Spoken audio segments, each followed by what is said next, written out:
Hey guys, tonight we're diving into a place where sandals slap on marble streets, torchlight flickers against colonnaded walls, and the sound of distant screams. Is just another Tuesday in Rome. You find yourself standing on the cool stone floor of a forum, the sky above tinged with dusk, and there's a whisper traveling through the crowd: someone's about to be punished. And in ancient Rome, punishments weren't about slaps on the wrist, they were about putting on a show, an unforgettable one. You probably won't survive this, so before you get comfortable, take a moment to like the video and subscribe, but only if you genuinely enjoy what I do here. And hey, post your location and local time. I love seeing where everyone's listening from. Now, dim the lights, maybe turn on a fan for that soft background hum, and let's ease into tonight's journey together. You blink, and the world tilts. Turns out, you're not the audience anymore. You're the star. The emperor, lounging on a dais in a purple-trimmed toga, points a lazy finger in your direction. It's not personal, at least, not entirely. Maybe you looked at his statue the wrong way. Maybe you whispered about the tax rate over dinner. Or maybe he just got bored. Emperors, you'll learn, had creative outlets. The Roman elite considered punishment an art form. And what better artist than the man with the power of life and death in his laurel-wreathed hand? You're marched into a chamber beneath the Palatine Hill. Marble, torchlight, the scent of sweat and old incense. Guards always with the red crests and the unreadable expressions stand around you like statues. You want to run, but you're barefoot, and one of them just casually cracked his knuckles. A robed scribe unrolls a parchment. Your charge is impurity, disrespect, being mildly inconvenient on a feast day. Oh, and possibly stealing a fig from a market stall, though that's still being investigated. You want to argue, but no one listens to the accused. That's so Greek. The emperor raises a goblet. Let's try something new, he says with the glee of a child inventing a board game mid-play. This is where the fun begins. For him, a table is rolled out. On it, strange objects. A wax mask shaped like a donkey's face, and understandably unhappy.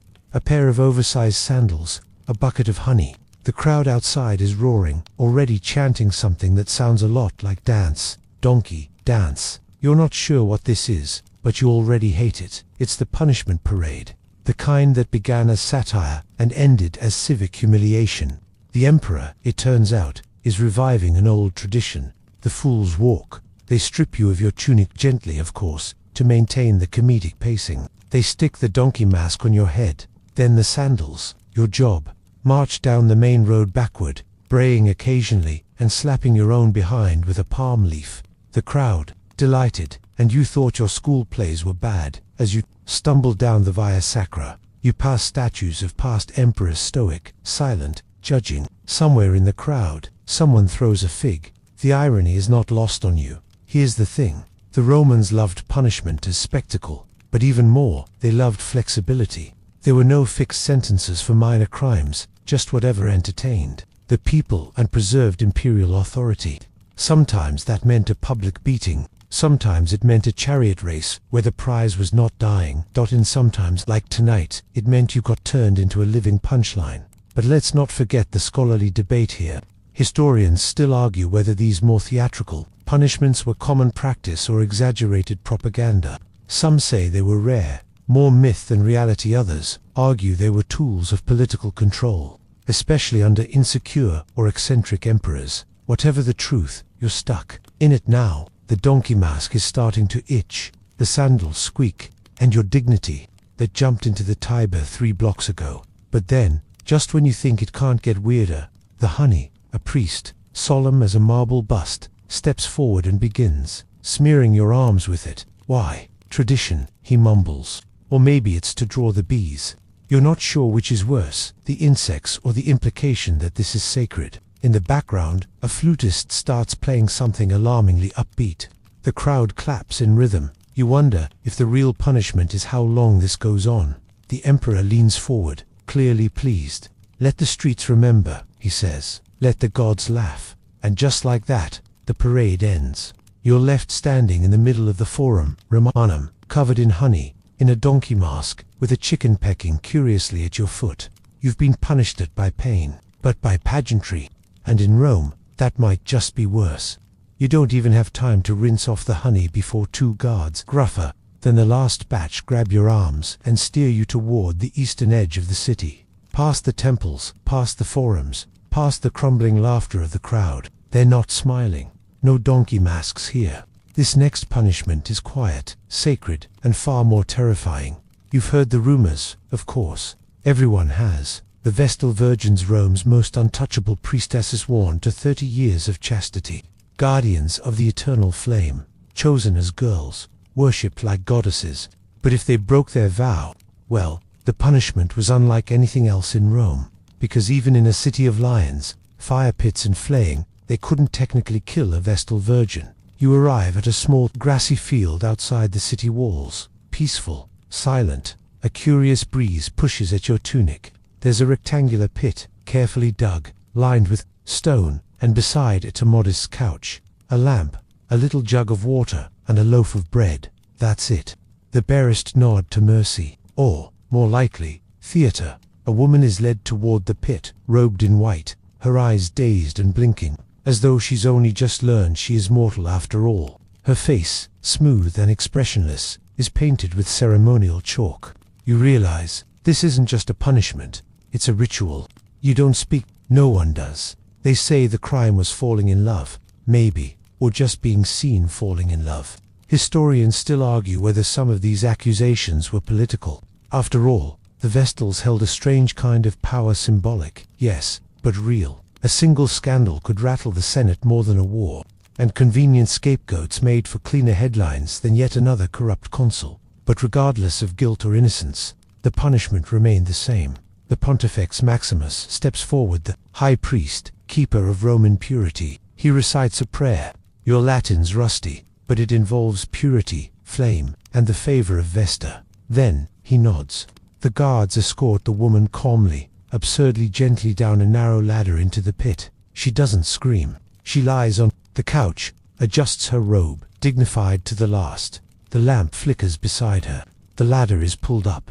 A huge stone is rolled slowly over the opening dot. It lands with a hollow thud. And that's it. No lions, no torches, just ... silence. The kind that makes your skin crawl. They buried her alive. Not out of cruelty, at least not openly, but because killing a Vestal would anger the gods. So instead, they simply withdrew.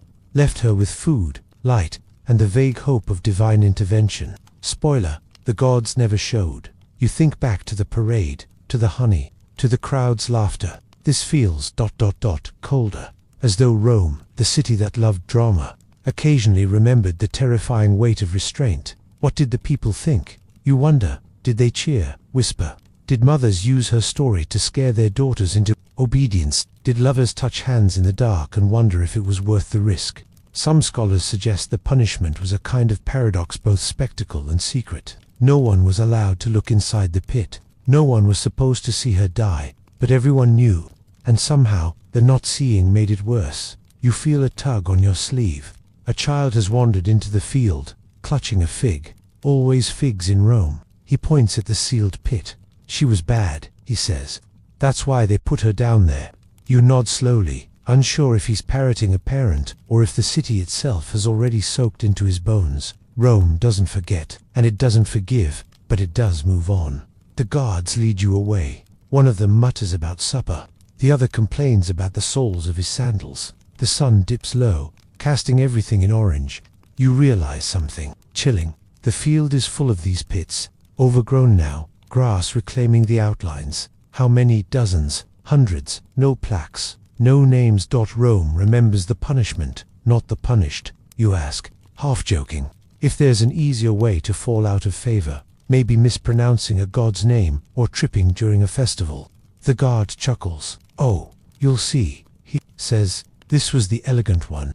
That's when you spot the cart waiting ahead, wooden, covered. Something inside it moves. Not like a person, more like multiple things. Alive, angry, hissing. The guard grins. Apparently you're headed for something much less sacred next.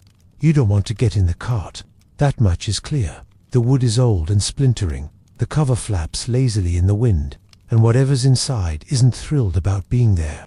You hear a low growl, a whimper, the unmistakable rustle of feathers. You glance at the guard. hoping for some clarification, or at least a hint of mercy. He simply yawns. "Parricide," he mutters. "You didn't, but you're about to meet someone who did." Parricide, killing one's father, or close blood relative, was one of the most despised crimes in ancient Rome. Not just morally, to kill a parent was to violate the very foundation of Roman society. So, the punishment had to be equally ... foundational. The cart lurches forward, creaking and groaning like it knows what's coming. The streets get narrower, quieter. You're led away from the stone and marble of the city center, and into the hushed shade of cypress trees. Finally, you stop at a low embankment near the Tiber River. The water laps gently against the shore. Pretending not to be involved, they pull back the cart's cover, and there it is, a large sack, thick leather, stitched tight like a sleeping bag from a nightmare, and beside it, tied to poles, the contents: a dog, snarling, a monkey, chattering, a snake, coiled and tense, and a rooster, because why not add a rooster to the chaos? You take a step back. The guards chuckle, relax. One says, "You're just here to watch." This time, the man being punished is already tied up, pale, wide-eyed, maybe guilty, maybe not. But once you're charged with parricide in Rome, no one cares. There's no defense, no appeal. The punishment is ancient, formalized, and terrifying. The punishment of the sack. Here's how it works. First, the condemned is beaten with rods until nearly unconscious. They skip this part. Today must be a slow-budget day. Then he's sewn into the sack, but not alone. They stuff in the animals first, each one a symbol: chaos, betrayal, madness. The monkey represents inversion of natural order. The dog, blind loyalty gone wrong. The snake, treachery. The rooster, well, historians still argue about that. Some say it symbolizes false vigilance. Others think the Romans just liked overdoing it. One scholar insists the mix of animals was partly theatrical, partly spiritual way of denying the criminal any peaceful passing. Not only did you die in the dark, you died in confusion, violence, and complete isolation. And then, to finish the ritual, the sack was tossed into the Tiber, which is exactly what happens next. The guards heave the bundle, still squirming. The river, you watch as it splashes, bobs once, then begins to sink. The dog barks, the monkey screeches, and then silence. The water closes over it like nothing happened. You exhale. The breeze carries a whiff of wet leather and fear. Here's a quirky bit. Some records suggest that at various points, the animal caste was adjusted. If a monkey couldn't be found, they used another dog, or a cat. There's even a mosaic showing a fish added in. Scholars debate whether that was literal or symbolic. Maybe the fish was just there to watch the condemned drown. And yet, despite how gruesome this all sounds, it wasn't used that often. The crime of parricide was so taboo that even thinking about it gave Romans the heebie-jeebies. So the punishment, part justice, part deterrent, part mythic horror story. Parents whispered to children, "Disrespect me and you'll be in a sack with a monkey." Probably lost some of its sting after the third repetition, but still, effective parenting. 1. Senator Cicero once mentioned the Phonograph in a speech, not to defend or condemn it, but to point out just how seriously Rome treated familial order. To attack your lineage was to attack Rome itself.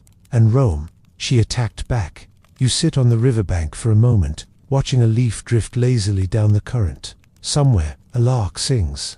The air is soft, peaceful. You almost forget about the sack. Almost. Then one of the guards nudges you. Next one's even weirder. He says, you try to protest.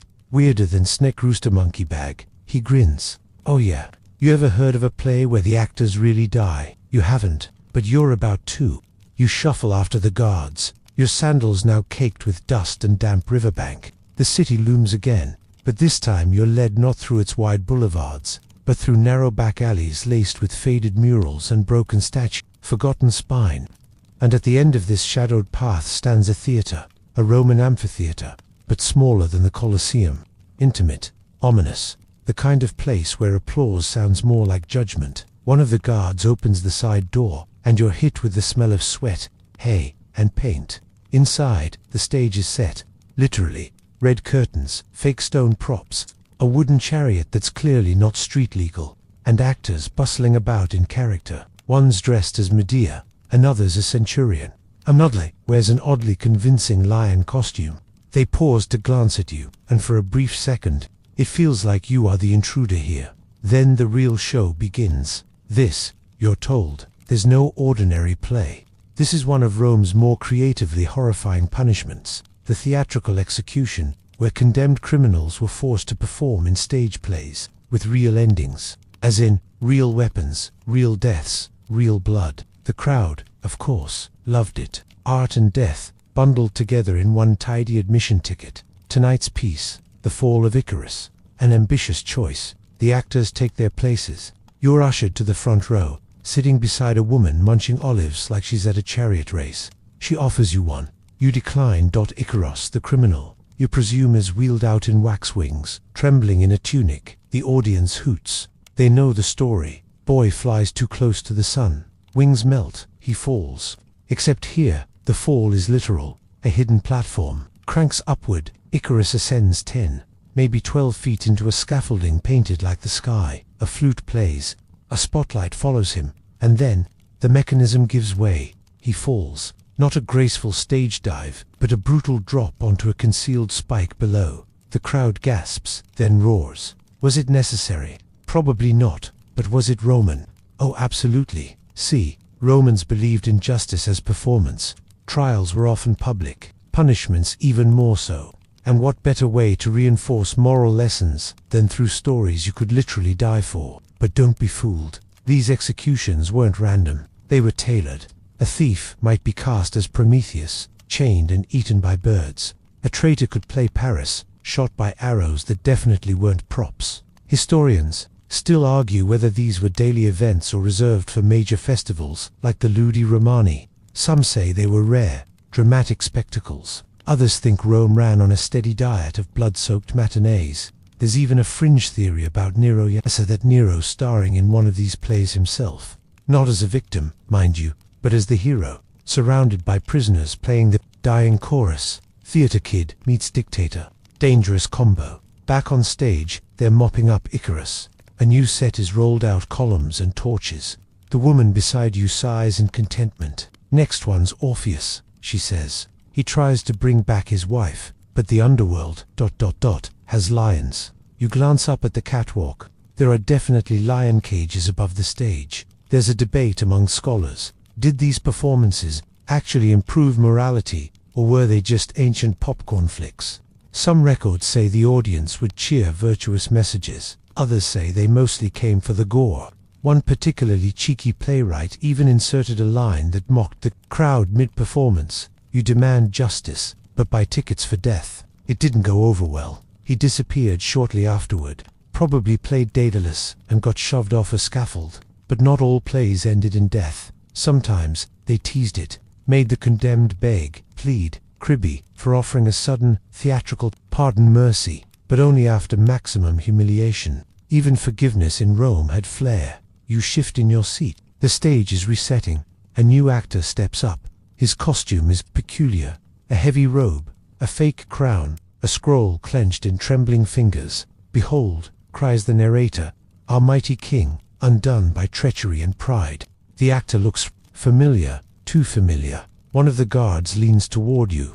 They didn't say your name, he whispers, but they really liked your donkey walk. Your stomach drops. The actor uses the scroll. The crowd hushes. The narrator bellows. He shall speak his final words. There's a long pause. You don't know your lines, or your fate.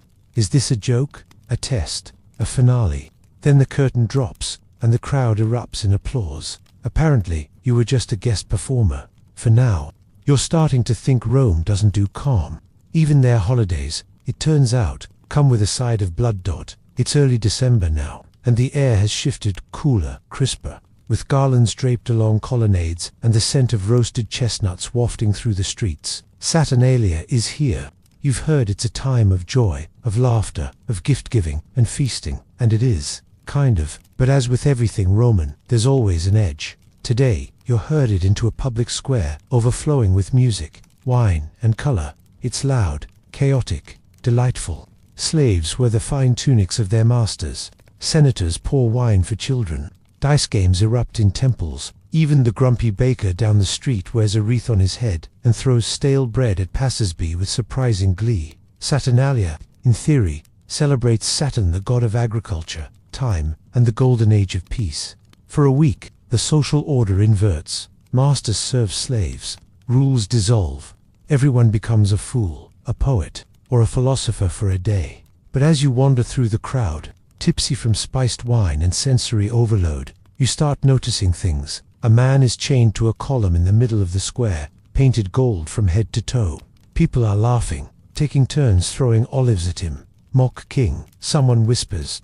Ah yes, the Saturnalian king, a tradition even stranger than it sounds. Every year, one person, usually a slave or criminal, is chosen to play the Lord of Misrule. For 7 days, he's given full license to indulge, feasting, joking, commanding others to perform silly tasks. It sounds fun.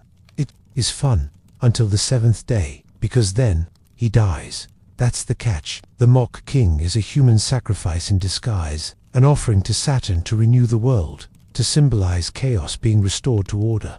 Historians still argue how often this was literal. Some say the sacrifice became symbolic over time, replaced with harmless rituals. Others insist that real blood continued to spill in Rome's darker corners, well into the imperial era. You try to make eye contact with the golden man, but he's too busy dancing to the rhythm of drums. A child offers him a fig. Of course, it's a fig. You move on, winding through the chaos. In a nearby street, actors stage an absurd play where a goat is elected consul and senators wear chicken masks. It's satire, yes, but also a pressure valve room's chance to laugh at itself before returning to its famously stiff spine. You pass a gambling table. A woman dressed as a high priestess bets her husband's sandals on a game of knucklebones. She wins. He shrugs, barefoot and grinning. A beggar nearby is being crowned with laurel and declared best-looking Roman. The crowd cheers. Everything is upside down, delightfully so.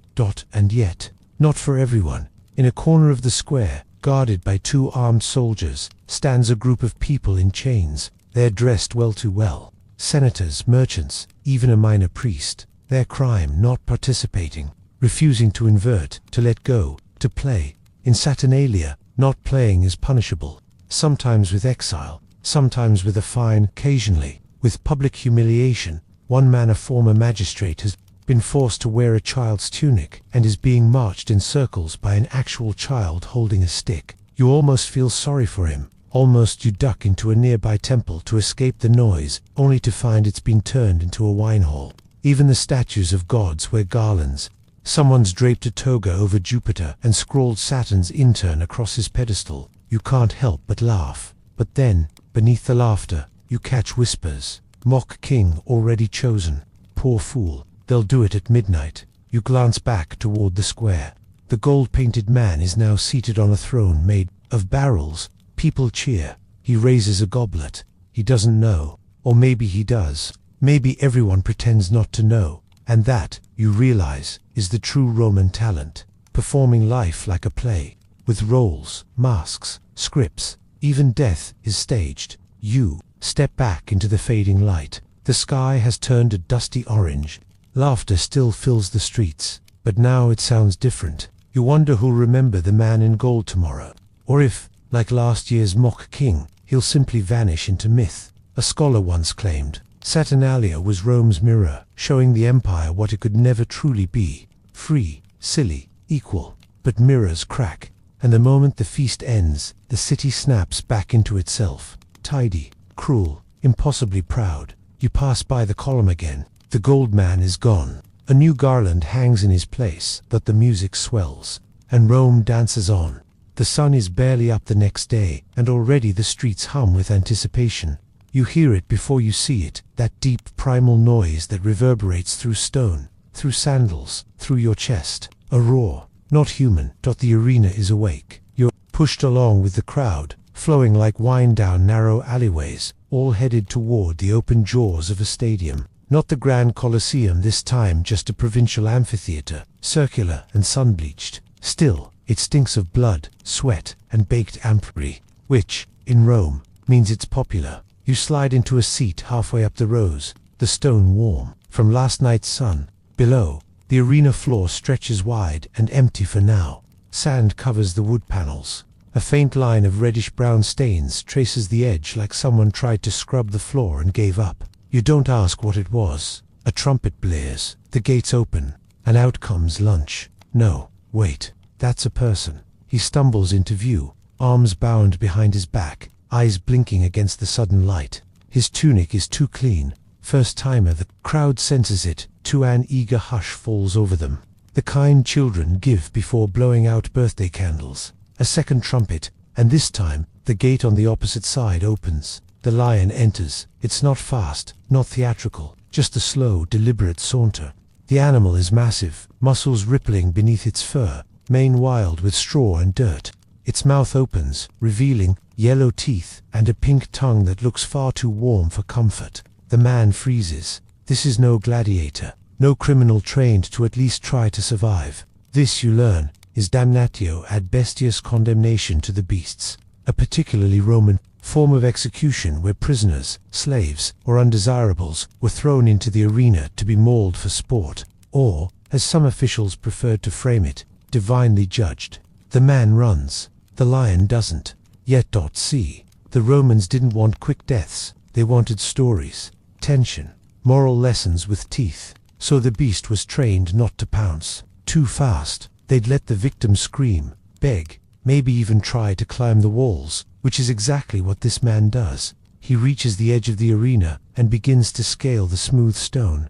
Nails scraping, tunic tearing. The lion lumbers closer, still not attacking, just watching. Then the crowd starts chanting one word, over and over. I actor. Throw him. And with a bit of squinting, you see why. Up above, perched in a cage, are two men, perhaps guards, perhaps performers. They pull a lever. The arena floor shifts. The wall the man's clinging to tips backward like a carnival trick. He tumbles right into the lion's path. This time the beast moves. You look away, but the sound follows you. A deep growl, a scream, the crunch of something soft. The crowd erupts in cheers. Someone beside you tosses a fig into the air and catches it without blinking. Now here's the historical twist. Not everyone was okay with this. Some senators argued that public executions by beast were too crude, too Hellenistic. They preferred a cleaner, more civilized death, perhaps by sword or dignified exile. Others, especially emperors like Domitian or Commodus, loved these spectacles. To them, it wasn't just punishment, it was control, a lesson carved in fang and claw. And the fringe debates, oh, they're wild. Some scholars believe lions were occasionally drugged to make the show more dramatic. Others claim victims were sometimes dressed in animal skins to mock or confuse the predators. One bizarre account even suggests a man was once sent in with antlers tied to his head because, according to the crowd, he had the face of a deer. Rome had a very subjective sense of justice. Back in the arena, the lion is led away. Men with rakes appear to tidy up the sand, as if fluffing a pillow. Then comes the next act. This time, a bear versus 5 criminals in blindfolds. The crowd bets on which one will scream first. You can't look away. You think about how Rome paints itself as a city of order, of roads, laws, aqueducts, civilization. But here, in the beating heart of the arena, the truth peeks through. Rome doesn't hide its savagery. It displays it. The blood isn't a glitch. It's the point. You get up to leave. You've seen enough for one morning. But as you pass the exit, you notice something odd. A group of children in little togas is being led inside, each holding a wax tablet. A woman in front says cheerfully, "Remember, class, what happens to traitors?" The children chant. In unison, they meet the beasts. Field trip. The guards laugh. You shiver. Outside. The sky is clear. The world continues. Rome always does. You pass a man selling meat pies. He winks. "Fresh," he says. You don't ask what kind. You think maybe the worst is over. That surely, after wild beasts and stage murders and golden mock kings, the Roman justice system has exhausted its list of imaginative torments. You are, of course, terribly wrong. The guard beside you, always a different one. But somehow they all have the same weary smirk, leads you toward the edge of town. Not the gallows, not the arena. Something more personal. You pass by a group of musicians tuning their lyres, a vendor selling garlands, and a trio of drunk senators in donkey years left over from Saturnalia, perhaps. Then you turn a corner. There he is, the man, that is, naked as the day he was born, perched atop a very uncomfortable-looking donkey, backwards. His hands are tied behind him. His feet dangle awkwardly, scraping against the beast's flanks. Someone has daubed his face with soot and painted rude words across his chest in red dye. Children run alongside the donkey, laughing. One of them offers the man a fig, because, of course, you blink. This is punishment. Oh yes, and it's effective. This is the humiliation parade, a punishment for certain crimes that didn't merit death but absolutely demanded disgrace. Things like adultery, fraud, cowardice in battle, or offending the emperor's very sensitive ego. Instead of execution, you got embarrassment, public, exhausting, and profoundly memorable. The idea was simple: reverse the natural order, make the criminal the fool, strip away every symbol of Roman dignity: tunic, posture, masculinity, silence, make him absurd, make him small. The donkey, by the way, is important. In Rome, it's an animal of burden, rural, stubborn, humble, not the sort of beast a proper citizen rides, especially backwards, which implies you're not only foolish, but actually going in the wrong direction morally, a living metaphor on hooves. Some versions of this parade also included wearing women's clothes, or worse, a child's toga. Occasionally, the criminal had to sing a mocking song about his own misdeeds, while passersby pelted him with vegetables. And in more theatrical renditions, they'd strap a mirror to his chest, forcing him to confront his own disgrace every step of the way. You wince as the donkey stumbles slightly. The crowd roars with laughter. Someone tosses a cabbage. Direct hit. There's an oddly bureaucratic feel to it all. A scribe walks behind, noting reactions, murmuring observations like crowd engagement, excellent, and tomato to forehead ratio, ideal. You ask the guard about this. Official record, he says with a shrug. Some punishments are about the spectacle, some are about the paperwork. You suppress a laugh. Barely. Here's the kicker. Historians still debate whether these parades were reserved for the truly guilty or for those the state simply wanted to shame into silence. Because while Rome had laws, it also had optics. And nothing erased a senator's career faster than seeing him mooing like a cow atop a donkey in front of the Temple of Jupiter. But not all these processions ended with jeering. Occasionally, the crowd would grow sympathetic. Maybe the punishment felt disproportionate.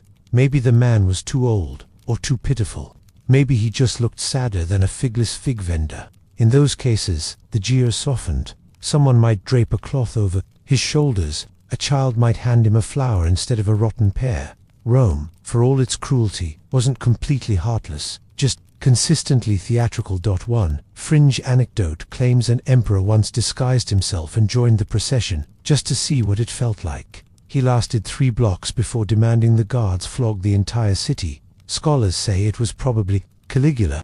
No one's surprised. But perhaps the most enduring legacy of the humiliation parade is how effective it was, long after the event ended. The man, once freed, couldn't walk into a bathhouse or a bakery without hearing donkey brays. His reputation followed him like a bad toga. Social death by 1,000 giggles. And yet, it spared his life. You think back to the others, the sack, the stage, the beasts. Maybe this isn't the worst fate after all. Humiliation heals. Mostly, the parade passes by a public fountain. Someone tosses a coin in and shouts, "For another lap." The donkey sighs. You feel for the donkey. And then the crowd turns a corner, fading into laughter and clapping. You stand there a moment longer, wondering what it must feel like to be laughed at by 1,000 people and still keep walking. The man on the donkey didn't cry, he didn't plead, he rode. Head high, well, as high as he could manage while facing the wrong direction. There's something bizarrely noble in that. Then a guard nudges you. "Ready for your fitting?" he asks. "Fitting," you echo. "For your punishment robe," he says. "Next one's all about fashion." You sigh. Of course it is.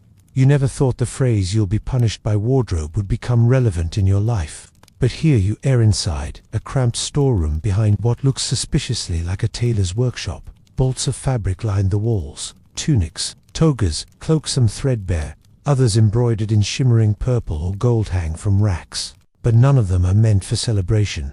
These are garments of disgrace. Shame you can wear. Your guard hands you a tunic. It's stiff, coarse, and dyed a sickly grey-green. You wrinkle your nose. Wool. you ask. Worse, he replies. Cheap wool. This is the start of one of Rome's subtler punishments, being sentenced to wear clothing that marks you as unworthy. It's not about chains or beatings, it's about visibility. A way to let everyone from patrician to potter know that you have failed Rome in some unspeakably tedious way. You pull the tunic over your head. It fits poorly, too short in the arms, too long in the back. There's a hole under the left armpit. You immediately feel judged out outside. The sun has risen, and with it, the city's harsh glare. As you step into the open, you notice the reactions. People don't look directly at you. They glance, then turn away. Not because they're afraid, but because they're smug. Your tunic says it all. See, in Rome, your clothing wasn't just fashion. It was identity, status, virtue.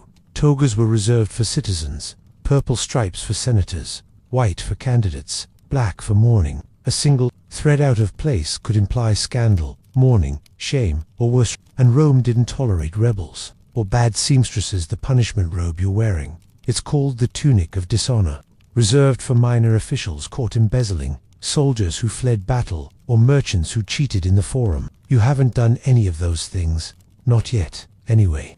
But you're in it now. Worse, the tunic has something embroidered near the hem. You twist your body and squint. It reads, Fur, et ignivus, thief and coward. You didn't even get a trial. Standard phrase, says your guard, casually munching a date. They ran out of lazy and incompetent last week. The punishment works because it's inescapable. There are no shackles, no guards forcing you around. You're free to go where you like, forum baths, temples.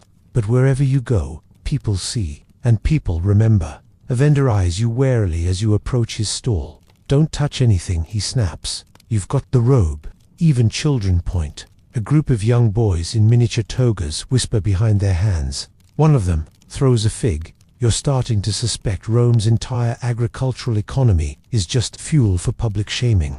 And then there's the extra layer of cruelty. Punishments by color. Certain crimes came with assigned hues. A pale yellow tunic might mark you as an adulterer. A blotchy purple one could signal betrayal, reserved for informers or political double-crossers. The worst, though, was unbleached brown, the mark of a non-citizen criminal, someone not even worthy of Rome's righteous fabric dyes. Scholars still debate how consistent these color codes were. Some argue they varied wildly between provinces and emperors. Others believe they were more symbolic cautionary tales whispered to young Romans in bathhouses and dormitories. One theory completely fringe, but delightfully weird, claims that under Emperor Claudius, there was once an entire runway-style punishment. Criminals were marched through town wearing absurdly exaggerated versions of their crimes. A baker who adulterated flour was forced to wear a tunic made of moldy bread crusts, stitched together with hair. A senator who faked tax reports wore a toga made from parchment scrolls, which flaked off as he walked. You ask your guard if that's true. He grins. Only once. Logistics nightmare.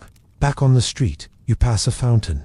The water looks cool, inviting. You crouch to splash your face. But before you can, a woman steps up beside you and drops a coin in. Make a wish, she says. I wish this tunic didn't exist. She chuckles. We all do. And just like that, she's gone. It's a quiet moment. But in Rome, even shame eventually fades. Punishment by wardrobe was designed to sting, not to kill. In time, you'll shed the tunic, maybe earn back your real clothes. But you'll always wonder who saw you during those days, who judged, who remembered. And sometimes, that's the real sentence. Then you spot your guard waving at you. Next stop, he calls out, we're going for a swim. You frown. Swim. He points toward the river. Sacks ready. You groan. Another sack, he laughs. Different crime, different context. Still waterproof. You sigh and follow him. Rome's fashion police never rest. The Tiber glints under the midday sun like it's trying to look innocent. But you know better now. You've seen what it hides: sacks full of screaming men. Golden-painted mock kings slipping beneath its surface. Punishment dumped into its murky flow like a sewer for sin. And today, it's calling again. You're led to the river's edge, familiar territory by now. But this time, it's different. The mood is somber. There's no crowd, no children tossing figs, just a priest, a magistrate, and a man on his knees, bound, blindfolded. You approach, still wearing the itchy disgrace tunic. It clings to your back, damp with sweat and shame. A guard tosses you a fresh rope. "Hold this," he says. You do. You're not entirely sure why, but Rome often hands you props before explaining the plot. The priest steps forward. He begins to chant, not loudly, but rhythmically. Latin syllables fall like slow drips of water. You catch the phrase "Sacra resto," let him be accursed, and suddenly it clicks. This isn't punishment by theater. This isn't animal-based irony or backwards donkey parades. This is ritual drowning, that the man on his knees isn't just any criminal. He's committed a religious offense. Maybe he desecrated a shrine. Maybe he falsely claimed divine visions. Maybe he forgot to sacrifice the right chicken at the right altar on the right moon phase. Doesn't matter. In Rome, the gods get very personal about protocol. So when someone violates sacred law, the punishment isn't just physical, it's spiritual. It has to cleanse the city. That's what this is. You watch as the priest finishes his chant. The magistrate raises a small bundle, sealed and tied. The official decree. The man has been devoted, not in the sweet, sentimental way, but in the ancient Roman sense, offered to the gods in a form of expiation. You're still holding that rope. A barge waits near the bank, quiet as a tomb. They lift the man aboard, and you're invited, no, expected to step on. You do, heart thumping like temple drums. The barge floats out to the center of the river. The water here is deeper, colder. You can feel it in your feet. Someone places a large leather sack at the edge, similar to the Pona Calais, but simpler. No animals this time, just a man, and a curse. They remove the blindfold. The man doesn't scream, doesn't plead. He just looks upward past you, past the sky, past even Rome. And then, on some unseen cue, the guards force him into the sack. They bind it shut with the rope you're holding. You hesitate for half a breath, then you pull. It tightens. The sack wriggles once, then nothing. They push it into the river. It lands with a thick splash. Bubbles rise. The barge drifts. The Tiber accepts its offering. Historians still argue about these religious drownings. Some say they were exceedingly rare, reserved only for extreme blasphemies. Others believe they were more common, hidden under layers of political theater and priestly euphemism. A fringe theory even suggests that some of these drownings weren't executions at all, but elaborate banishments, ritual performances, where the accused was smuggled downstream and left alive in exile. Possible, maybe, but the silence on the barge says otherwise. The priest tosses a handful of grain into the water. The rite is done. You ride the barge back in silence. No cheering crowds, no announcements, just a city that silently resets itself, like nothing happened. Rome believes in memory, but selective memory. Punishments like this one, they're not for the public. They're for the gods, and for the river, and maybe, deep down, for the soul of the city itself. A dark current beneath the marble dot. As you disembark, the magistrate nods at you. You helped maintain the Pax Diorum. He says the peace of the gods. You want to ask, what happens if we break it again? But the answer is already flowing beneath your feet. And just when you think maybe you can get some lunch, your guard claps you on the shoulder. "Time to visit the barracks," he says. You frown. Why? He raises a brow. "You'll see. It's about group punishment." You sigh. In Rome, even teamwork can be fatal. The barracks smell like metal, sweat, and men who haven't been paid. In 2 months, you can hear the clash of wooden practice swords before you see them rhythmic thwacks punctuated by grunts, insults, and the occasional bark of a centurion. You're in a Roman military camp, now disciplined, precise, and deeply terrifying.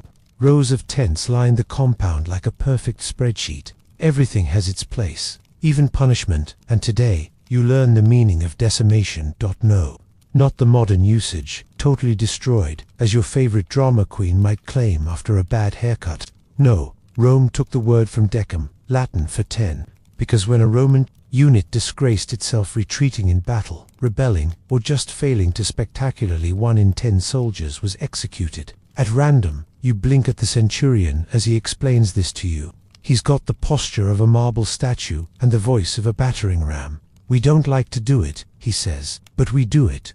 You nod very slowly, as if your neck has just discovered fear. Today's punishment isn't for desertion, or treason, or even cowardice. It's for falling asleep during watch. One man dozed off. The others, they didn't report him. So the entire Contubernum, a group of 8 soldiers, will face judgment together. You watch as the men are lined up, silent. Some are young. One is balding. Another mutters a prayer under his breath. A centurion walks past holding a pouch inside pebbles. 9 white, 1 black. The soldiers each reach in, slowly, one by one. You hold your breath as they do. The 5th man draws the black pebble. He stares at it, blinking like maybe it'll change color if he just squints hard enough. It doesn't. He nods once. No cry, no resistance. His comrades gather around him not to fight, but to carry out the sentence.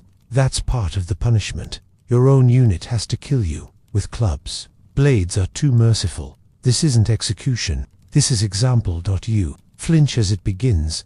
The circle tightens. The dull thuds are louder than they should be, and then it's done. The remaining 7 bury their comrade behind the barracks. No speeches, no coins for the afterlife, just silence. You feel nauseous. One of the surviving soldiers walks past you, his tunic spotted with blood. He pauses, then offers a wry smile. "It could have been me," he says. You nod, not sure what else to do. Historians still argue about the frequency of decimation. Some claim it was rare to brutal, even by Roman standards. Others suggest it happened more often during the Republic, when discipline was everything and generals had to terrify their men into loyalty. By the imperial era, it became more theatrical, a tool to remind Rome's legions that even the strongest sword can be broken from within. One fringe source even claims that during a disastrous campaign in Armenia, 2 units were decimated in the same day because the first group cried too loudly during the punishment. Possibly exaggerated, possibly not. But one thing is clear. The fear of decimation lasted longer than any single battle. Soldiers whispered about it in their sleep. Centurions kept the pebble pouch clean and ready. And every man, from veteran to raw recruit, knew that if he failed his brothers, he might die because of them, or at their hands. As you walk past the burial mound, a scribe is already recording the event in a neat wax tablet. "Name?" he asks the centurion. "Doesn't matter," the officer says. And that, perhaps, is the sharpest cruelty of all. You're about to ask how often this kind of thing happens when a young runner bolts into the yard. Panting, wide-eyed, he whispers into the centurion's ear. The officer grunts, then looks your way. "You," he says, "come with me." You point to yourself. "Me," he nods. "We've got a case of Frau's testamentaria insurance fraud. You'll want to see this." 1. You blink. "That's a thing." He smirks. "In Rome, everything's a thing." You follow him, suddenly more afraid of paperwork than lions. You follow the centurion out of the barracks and into a quieter, more upscale part of the city, where the marble gets shinier. The fountains actually work, and every statue somehow looks smug. It smells faintly of olive oil and family money. This is where rich Romans live, and also where some of them die. Suspiciously. You're ushered into a large atrium, shaded by linen canopies and cooled by a bubbling fountain. At first glance, it feels peaceful until you notice the smell of smoke, the scorch marks on the floor, and the blackened urn resting in the corner like a warning label for hubris. "Frau's testamentaria," the magistrate mutters beside you, "willed everything to the temple of Apollo, then conveniently died in a fire." Testament fraud, faking your will or faking your death to manipulate inheritance. In Rome, this was a serious offense, especially when it involved temples, state funds, or angry relatives who were expecting a summer villa. You glance at the urn again. The story unfolds quickly. A merchant of decent status had drafted a will in which he generously left a large sum to a public temple. The priests, naturally, applauded this gesture until he mysteriously reappeared 3 days later in a neighboring town, alive, tan, and surprisingly relaxed for someone who'd supposedly burned to death in his sleep. Now, that might fly in a modern soap opera, but in Rome, that's asking to be flambéed for real. The punishment, crematio vias, burning alive. You feel your stomach lurch. They say, the magistrate continues, that fire purifies. So when someone uses it for deception, he doesn't finish the sentence. He doesn't have to. You're taken to the forum where the trial is already wrapping up. It's not a long process. The accused, a man in his 50s with sunburnt cheeks, and the look of someone who regrets everything, is tied to a post. A small pyre has been built beneath him. Oil-soaked wood. Not decorative. A crowd has gathered. These things always draw a crowd. especially when they involve fire. But here's where things get interesting. There's no immediate ignition. Instead, a herald steps forward and reads the man's false will aloud. Every line, every clause, every sugary lie about devotion to the gods and desire to serve the people. The crowd hisses, and then, like some demented stage production, another man steps out holding the real will, the one where the merchant had left everything to himself, disguised as a fictitious heir with a fake name, Publius Lavator, roughly translated, public bath guy. You sigh. Rome's version of identity fraud is just as sloppy as ours. The punishment is enacted. The executioner lights the fire not all at once, but gradually, starting with the outer edges of the woodpile. Slow heat, slow panic. The man begins to scream. But here's the twist, he doesn't die. Not today. The magistrate holds up a hand. The fire is doused before it reaches the post. Smoke swirls. The man coughs violently, and the guards drag him away, half-conscious and reeking of singed dignity. Public example. The magistrate mutters, "He'll live probably. No one's writing fake wills this month." You blink, so it's psychological. Sometimes he replies, "If we burned everyone who lied in their testament, half the Senate would be ash." And here's where scholars weigh in. Some historical records describe actual executions by fire for this crime, especially under emperors like Tiberius, who loved his laws extra crispy. Others suggest it was often used as a staged warning. The threat of fire, more powerful than the flame itself. One fringe historian insists the whole punishment evolved from early funeral rites, when relatives suspected foul play and simply skipped the part where the accused was dead first. Morbid, but Roman. As the crowd disperses, you notice a few individuals lingering scribes, mostly with wax tablets in hand. One of them turns to you and says, "Do you think he'll try again?" You shrugged. "Maybe he'll write a new will, one that leaves everything to not Apollo." The scribe chuckles. "He'd better leave something for the firewood supplier." You walk away, the smell of smoke still clinging to your tunic. And then your old friend, the guard, returns always at the worst possible moment. "Next stop," he says, "slave punishment. Very chic this season." You groan. "Another parade." "Nope," he says with a wink. "This one comes with accessories." You should have guessed that the guard leads you through the Subura districtrome's chaotic underbelly. It's noisy, crowded, and smells like fish, incense, and secrets. Every street feels like a side-eye, every corner a warning. Somewhere between a market stall selling second-hand sandals and a man loudly arguing with a parrot, you spot what you're looking for, or rather, who, a slave. He's young, barefoot, with the kind of posture that comes from being reminded daily that your back does not belong to you. Around his neck hangs a thick iron collar, etched with letters so crudely scratched it looks like they were carved with anger. You step closer to read it. "Teen me knee, fugium hold me, lest I escape." He catches your eye, just briefly, then lowers his head. This, you're told, is collar punishment, a form of public shaming and surveillance rolled into one tight, sweaty ring of iron. A punishment primarily for runaway slaves, but sometimes also for slaves suspected of theft, disrespect, or simply having too many opinions. The collar serves two purposes. First, identification. Each one includes the slave's name, owner's name, and often a return addresses if you were a lost parcel. Second, humiliation. You wear your failure like a necklace.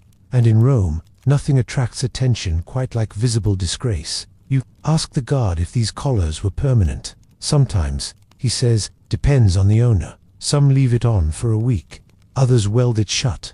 You grimace. Welded. Imagine that. Every breath, every swallow, every accidental bump against a doorframe, reminding you that you're owned. But it gets worse. Some of the more elaborate collars were decorated, not out of kindness, out of mockery. One known version was shaped like a dog's collar, complete with tiny bronze bells that jingled when the wearer walked. Another had a spike that forced the slave to look downward at all times, to respect the earth that bears your useless steps, as one particularly poetic senator once wrote. Quirky fact: some collars had rewards listed on them. Return me to Gaius and Denari, which leads you to the most bizarre historical debate. Did people ever kidnap collared slaves, just to return them and collect the bounty? Historians are split.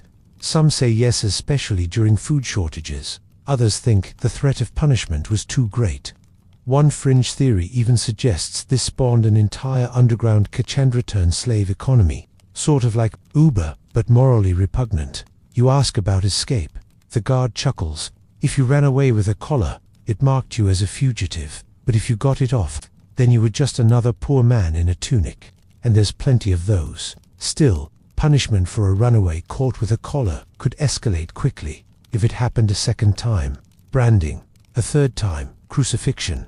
No trial, no questions, just a slow death in public. But not all slave collars were forged from chains, and spite occasionally, just occasionally, a wealthy master would use it preemptively, a sort of insurance. He'd put a collar on a trusted slave traveling alone, engraved with something like, "This is Marcus, beloved servant of Lucius. Please return him safely." It had less shame, more sentiment, but still, iron is iron. You walk past a collar maker's stall. Rows of them hang like grotesque jewelry, thick, thin, etched, plain, some with dangling tags, others with full-blown scroll holders. You stare, the smith, an older man with one eye and soot for skin, grins. "Custom orders available," he says. "Want one that bites?" You step away, quickly, and then just as you're starting to feel like the worst is behind you, you hear a shout, a commotion. A man running down the street, shirtless, bleeding, screaming. Something about freedom. The collar's still on him. He doesn't make it to the next alley. A group of watchmen tackle him. Roughly, his collar twists as he's thrown to the ground, cutting into his neck. They don't even ask what he did. They don't need to. His guilt hangs from his throat as they drag him away. A child nearby asks his mother, "Why don't they just take off the collar?" The woman replies, "Because then he might forget who he is." You shiver. The guard claps you on the back. "Come on," he says. "We're going to the branding station." You blink. "The what?" He winks. "Time to meet the hot end of Roman justice." The guard wasn't kidding. It's a pit. A deep, round, stone-lined hole in the ground, unadorned, unassuming, and absolutely not made for visitors. You reach it by way of a back alley behind a half-abandoned temple, where weeds grow between bricks and even the stray cats give the place a wide berth. There's no sign, no altar, just an open circle of rock about the width of a wagon wheel, and a silence so thick it feels like someone pressed pause on the world. This is the pit of guilt, or, as some call it, the oubliette, the place where Rome forgets you. You peer over the edge. Darkness, a faint smell of mold and damp earth. Somewhere far below, a soft splash echoes up. There's water down there, or something pretending to be. The guard picks up a stone and drops it. You count the seconds: 1, 2, 3, plunk, deep enough to disappear in every sense. "This," he says, "is for when Rome wants you gone," but not in a way that entertains the crowd. It's the punishment no one talks about. You blink. Why? Because it works. See, unlike the arena, or the branding station, or the donkey parade, the pit offers no spectacle, no public closure, no moral lesson wrapped in pageantry. It's just subtraction. You vanish, quietly, completely. They don't always throw you in alive.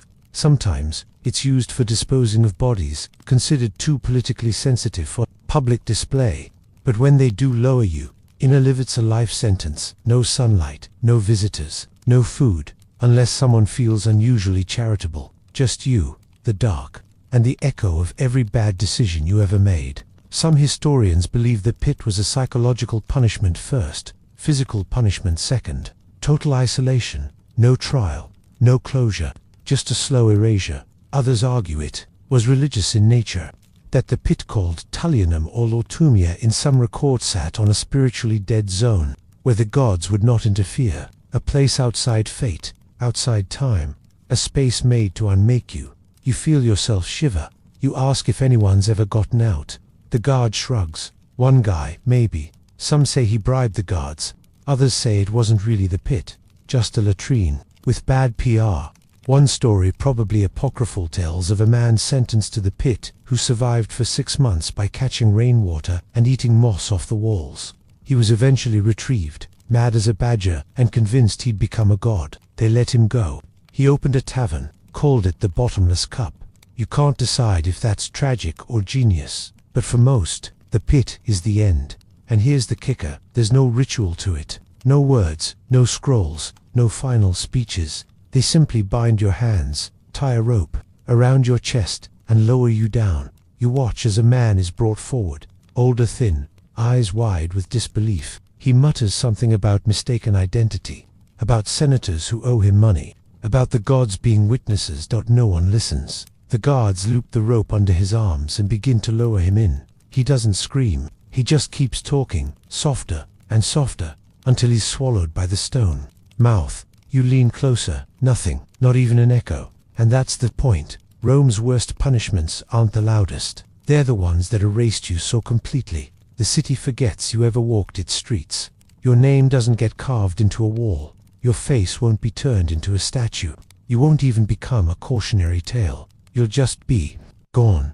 Some modern scholars suggest that this form of punishment had legal roots in the concept of interdiction, being cut off from society, from legal protections, from civic life. But the pit takes it further. It isn't just exile from exile from memory. You glance down once more. Still nothing. And for a moment, you feel the strangest thing. Envy. Not because the man deserved it, or didn't, but because there's a strange peace in being forgotten. No more judgment, no more punishment, just stillness. But then a cold wind snakes up from the darkness, and you remember the smell, the silence, the loneliness. You step back quickly. Your guard is already on the move. "Let's go," he says. "The next punishment's more democratic." You raise an eyebrow. "What does that mean?" He grins. "It means you'd better hope the crowd likes you." You groan. Democracy, Roman style, was rarely good news. You follow the guard back into the heart of the city, where the streets start to buzz again, torches being lit, vendors still hollering about grapes and eels, and crowds beginning to swell like they know something's coming. They do. You're led to a public square, one of the flatter ones, where speeches echo just right, and drama hangs in the air like laundry. There's a wooden platform set up in the middle, flanked by two burly guards, and one very smug-looking announcer in a toga far too clean for someone in a public execution gig. He's reading from a scroll, drawing out every word like he's trying to win a drama competition. And so, the fate of the accused shall be left to the wisdom of the people of Rome. The crowd cheers, or maybe they jeer. It's a fine line. Today's punishment is something disturbingly populist. Death by crowd. Vote. You blink. Wait. Like actual democracy. The guard smirks. Sort of. If democracy wore brass knuckles. Here's how it works. Someone accused of a crime, usually something borderline, where the courts are either unsure or unwilling to take full responsibility, is paraded out before the public. The people listen to the charges. Then, by applause, shouting, or occasionally raised hands, they vote. It's Roman justice meets gladiator, thumbs dashed down. You watch as the accused, a man in his early 30s, with a rather unfortunate mustache, is hauled onto the platform. His tunic is neat, his posture nervous but dignified. You hear whispers in the crowd. Tax evasion. No. Theft. Didn't he punch a senator's mule? Whatever the crime, it's clear that this man's fate now hinges on the mood of a crowd that's been drinking since noon. The announcer turns to the people. Citizens of Rome, shall this man be spared? A few claps, scattered, uncertain. Or shall he suffer for his crimes against the city? Roars, cheering. Someone throws a turnip.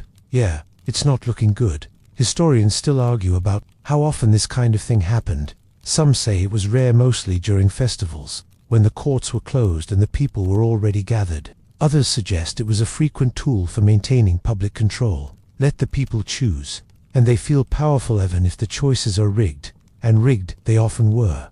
See, the accused didn't always get to explain themselves. Sometimes they were already half-dressed for punishment. Other times, spontaneous. Audience members read, planted stooges would shout lies to sway the vote.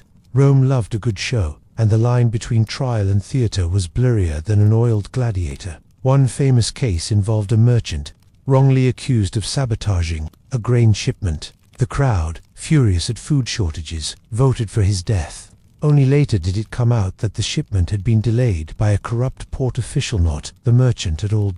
Too late. He was already very, very dead. Back on the platform, the man is now visibly sweating. The announcer gestures for a final vote. Speak now, people of Rome. You brace for more shouting, but then surprise, a woman from the crowd steps forward. She climbs the platform, uninvited, and stands beside the man. He's innocent, she says. I was there. He didn't steal anything. The crowd wavers, part, entirely unpredictable. Sometimes the people loved a dramatic interruption. Other times, they turned on the interrupter like a pack of rabid philosophers. Today, though, they murmur among themselves. The energy shifts. The announcer sighs. Shall we spare him? More, clapping now. Louder, still mixed, but enough to matter. And just like that, the man is released. No punishment, no branding, just freedom. Awkward, shaky, and sweaty, but freedom nonetheless. He stumbles down the steps, nearly trips, and disappears into the crowd. The woman follows. You glance at your guard. So, justice. He laughs. Justice adjacent. But don't get too comfortable, because when the crowd's in a bad mood, when the bread's moldy and the wine's been watered, they're less forgiving.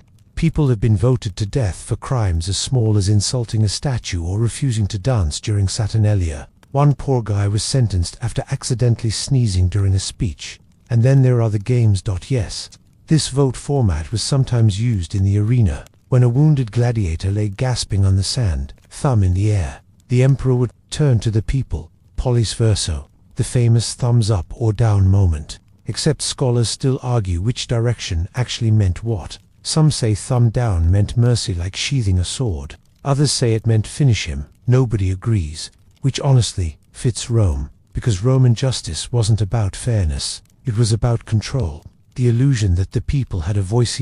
If that voice screamed louder for blood than mercy, you step back as the platform is cleared. Another accused is led forward, a teenage boy. The crowd doesn't even wait for the charges. You ask the guard if this voting system ever applied to senators or nobles. He grins. Only if they fell very far. You sigh. The people may be fickle, but at least they're consistent. You start to relax when the guard taps you again. Hope you've had breakfast, he says. You frown. Why? He grins wider. Because we're headed to gladiator school. You blink. Wait, me. He shrugs. You'll fit right in, probably. You groan. Rome just keeps giving. You don't remember agreeing to gladiator school, and yet here you are standing at the threshold of Ludus Magnus, Rome's most notorious training ground for living weapons. It's not exactly a campus. There are no classes on poetry or pottery, just rows of muscle-bound men, the clang of iron, and the constant smell of blood, dust, and ambition. A wooden gate creaks open. The guard nudges you inside. Welcome to your new career, he says, far too cheerfully. Your first impression. Controlled violence. Everything is rhythm. Men swinging wooden swords, others blocking with shields twice their size. Instructors barking like wolves in Latin. A few younger recruits vomit into a trough. No one reacts. Welcome to forced gladiator training. Rome's brutal way of making your punishment profitable. Because here's the truth, not everyone chose to be a gladiator. Sure, some sold themselves into it, debtors, thrill-seekers, men, chasing fame or coin. But many were sentenced. As punishment, as property, as blood investment. Your crime didn't have to be flashy. Theft, insubordination, desertion, even failure to pay taxes could land you here, chained, renamed, and handed a wooden sword with the elegant suggestion, try not to die too fast. The trainer, man with one ear and half a nose, he looks you over, then sighs. Soft, he mutters, but tall. You'll last a week. You try to protest. I'm not even officially arrested. He shrugs. Neither was half of them. He points to a young man practicing in the corner. That one insulted a senator's wife. Another, grunting under the weight of a net and trident, accused of smuggling fish without license. You raise an eyebrow. Expensive fish. The trainer adds, the days here follow a punishing rhythm. Dawn, training, midday, sparring, evening, lectures on showmanship. Because in the arena, it's not just about killing, it's about performance. The trainers teach you how to bleed convincingly, how to stagger dramatically before collapsing, how to glance up at the emperor with just the right mix of defiance and hope. Dying isn't enough, you have to sell it. And here's the strange part. Some of the condemned get good at it. They survive, they win, they gain fans, names, sometimes freedom. One famous case, Flemma, a Syrian slave, sentenced to gladiator school, who fought 34 times and was offered release 4 separate times. He refused. Why? Scholars debated to this day. Some say pride, others suggest Stockholm Syndrome by way of sword. You're handed your first training weapon, a wooden gladius. It's heavy. Your arms ache. The sun is merciless. Around you, grunts and yells bounce off the stone walls like battle hymns. A nearby Geralda, with scars like topographic maps, leans over and mutters, "First fight, don't try to win. Try to not die." Bonus points if you drop in a cool pose. You ask what happens if someone refuses to fight. He chuckles. Then they make you fight, with a real sword, against someone who doesn't like you. Spoiler, you lose. There's a dark kind of logic here. Gladiator punishment is profitable. The games bring crowds, the crowds bring coin. Every criminal sentenced to the arena becomes both a message and a marketing tool. But not all fights end in death. That's another myth. Most matches are decided by injury, surrender, or the will of the editor, the game sponsor. If you fought well, even if you lost, you might be spared. If you fought poorly, you're Exhibit A. You ask the guard how long someone typically lasted in the arena. He frowns. First-timers, 1 match, maybe 2, and survivors. He nods toward a massive man sharpening a blade with one hand and eating a pear with the other. That's Quintus. He's on match 52. Has more scars than skin. Own fan club. Gets better food. You glance at your crust of bread. It's not encouraging. There's also a hierarchy within the school. Veteran fighters get better beds, better trainers, and fewer beatings. Newcomers, you eat last, train hardest, and get used to insults like sword sponge and meat audition. One fringe theory claims gladiator schools were intentionally designed to break individuality. New names, shaved heads, matching uniforms like factories that made fear look fashionable. Your name doesn't matter anymore. You're given a new one. Tyro, Latin for rookie. The trainer claps his hands. Pair off. You're shoved into a sandy ring, facing a fellow newcomer. He's breathing hard. His eyes dart nervously. Your wooden swords touch, and for a moment, everything goes silent. Then, chaos. You swing, miss block, stumble. Sand fills your mouth. Your arms shake. You parry instinctively, duck, lunge. Time bends. Pain becomes rhythm. By the time the trainer calls stop, you're bleeding from a shallow scratch. The other man is already on the ground, gasping. The crowd of trainees lets out a low, approving murmur. You survived your first round. You look up. The trainer nods. Just once. Not bad, Tyro, he says. Then he adds, "Tomorrow we teach you how to die on cue." You groan. The guard steps beside you again. He always shows up at the end, like a narrator in boots, ready to move on. He asks. You raise an eyebrow. Where now? He grins. Trial, optional, lions, not so much. You sigh. Gladiator school was the break. You should have seen this coming. After all, it's Rome. And in Rome, things escalate faster than a senator's ego. No trial, no speeches, no grand arena warm-up. You're shoved through a wooden gate into blinding sunlight, and before your eyes can adjust, you hear it, the low, guttural growl of something with too many teeth and not enough patience. Welcome to damnatio, sine judicio, condemnation without trial. The most efficient, heartless, and disturbingly popular way to get rid of someone Rome didn't feel like arguing about. You stagger into the center of a modest arena, not quite the Colosseum, but roomy enough for blood to spread without causing a mess. The sand beneath your feet is already sticky. You're not the first here today. The crowd is buzzing. Not enormous, but enthusiastic. This isn't for prestige. This is for punishment. And it's usually reserved for non-citizens, people Rome didn't deem worthy of a courtroom or a legal defense. Foreigners, slaves, prisoners of war, or troublesome types. You, apparently, now qualify. You raise your hands. There's been a mistake. A senator watching from a shaded platform calls back. There always is. And that's it. A gate rattles open across the sand.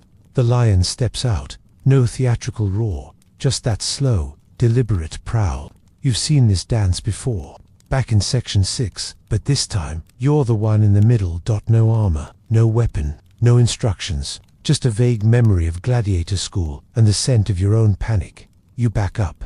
The crowd leans in. This is what made Rome Rome. The idea that punishment didn't need paperwork, didn't need evidence, just a gate, a beast, and enough people to watch it happen. Scholars still argue whether the absence of trial was truly legal or just expedited justice. Rome had laws, yes, but for some, those laws were more suggestion than shield. You dodge as the lion lunges, teeth bared. The crowd gasps, then laughs. They love a little chase. You fall, roll, scramble up again, a breath from claws. Here's a quirky historical twist. Sometimes the condemned were dressed in animal skins, wolf, goat, even bear. It made them more theatrical, more like prey. Occasionally, they'd even be tied to posts or strapped to wheeled carts so the beasts could hunt them with flair. Today, luckily, you're in your disgrace tunic, which at least doesn't smell like prey. Probably, you dart to the edge of the arena. No escape. The walls are too high. The guards too smug.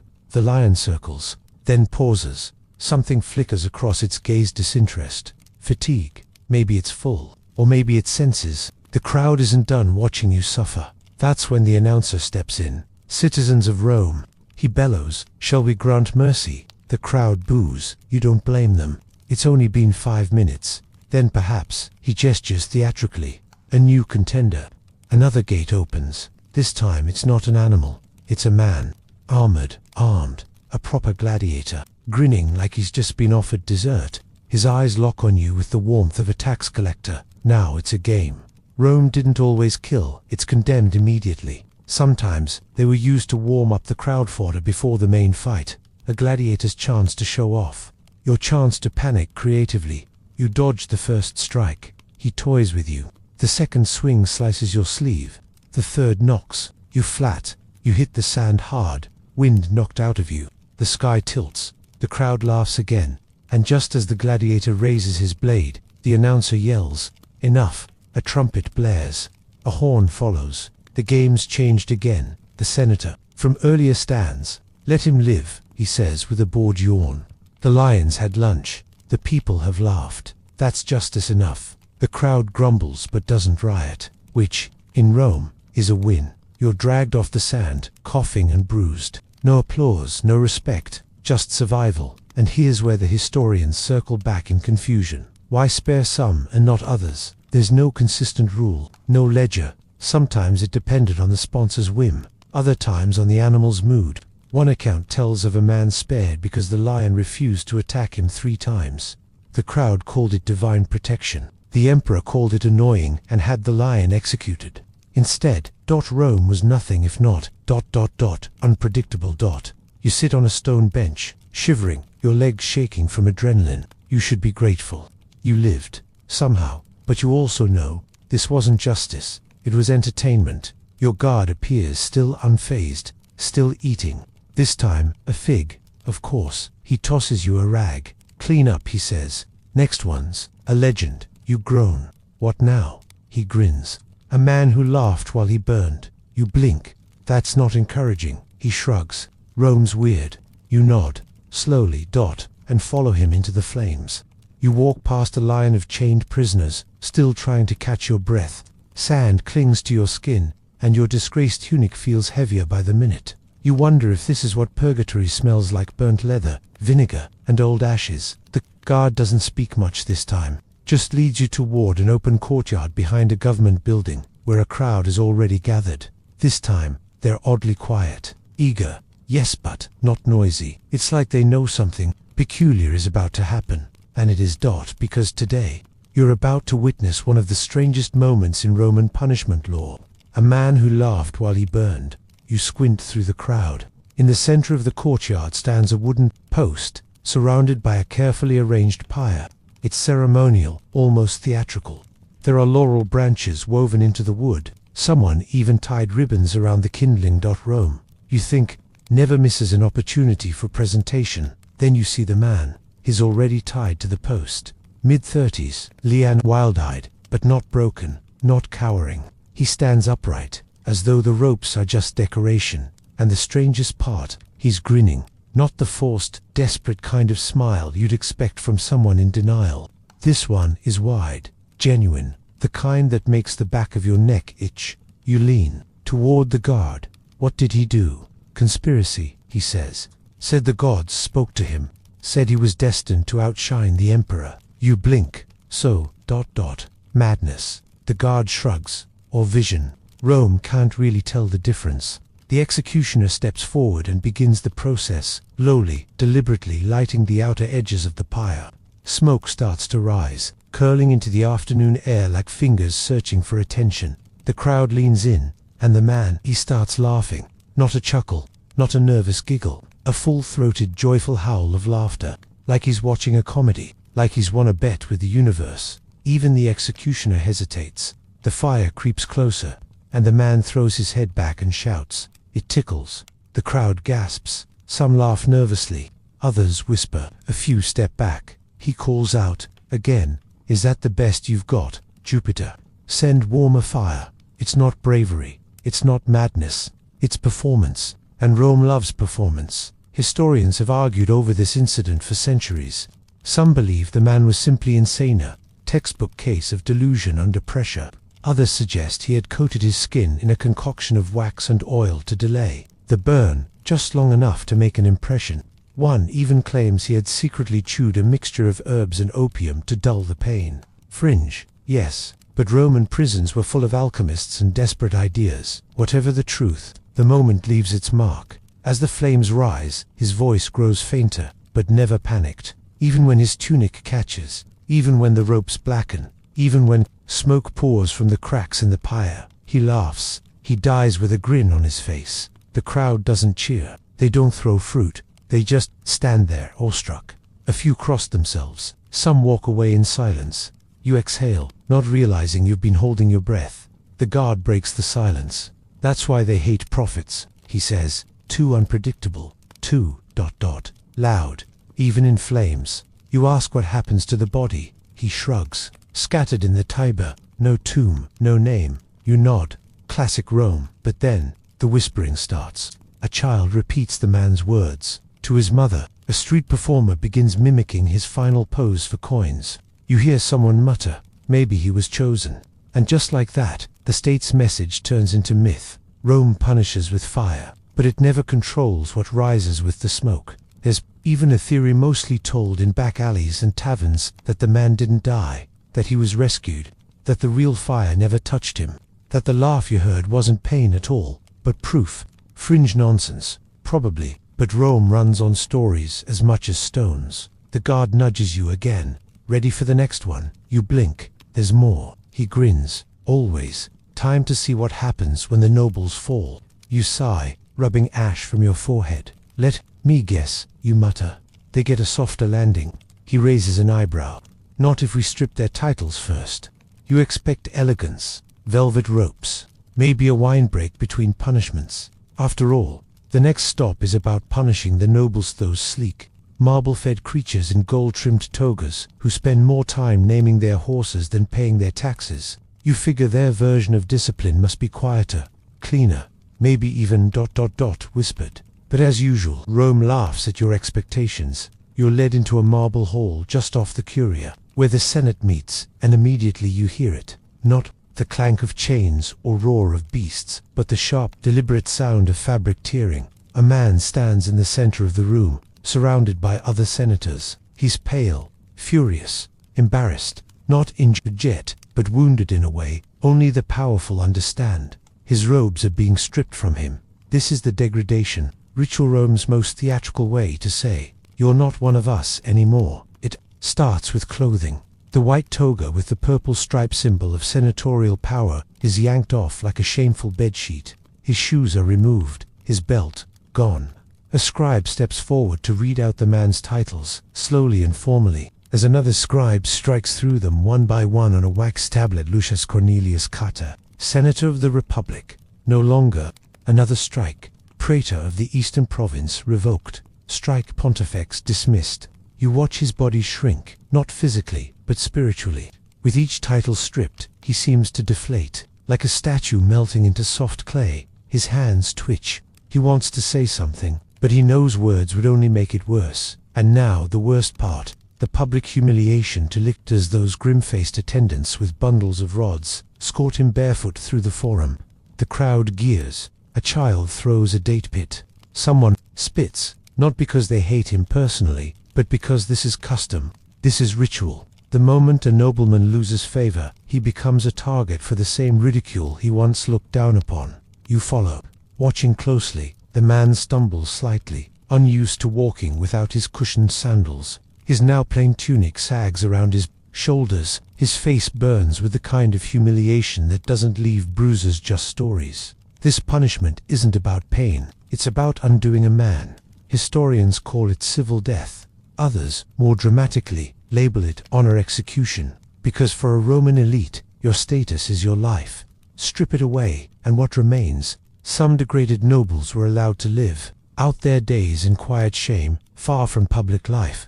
Others took their own lives before the final ceremony, and a very few, tried to fight it publicly, pleading innocence, defying the Senate, demanding votes of confidence. That usually didn't end well. One senator, legend said, stripped naked during his degradation, shouting, "If I am to be seen as nothing, let me be seen fully." The crowd laughed for days. Someone carved the line into a tavern wall. But it gets stranger. Sometimes, the punishment extended to decorations. Statues of the disgraced would be pulled down, their names chipped off, inscriptions removed, portraits in family homes blackened or erased. It wasn't just physical Schmidt, it was historical deletion. You glance at a marble plinth in the corner of the forum. No statue, just feet. The nameplate scratched beyond recognition. A noble, forgotten on purpose. Even funeral rites could be denied. No tomb, no epitaph, no incense.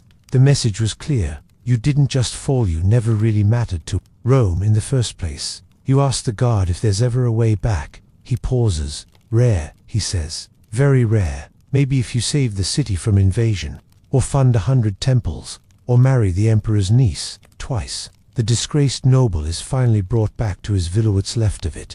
Guards stand watch, not to protect him, but to prevent him from leaving without permission. He's not technically imprisoned, but everyone knows he has nowhere to go. No one who will listen. He sits on the steps, head bowed, staring at the tunic pooled around his knees. A passerby, someone who once probably bowed to him, snorts and mutters, "Should have stayed humble." Rome remembers everything, especially your worst moment.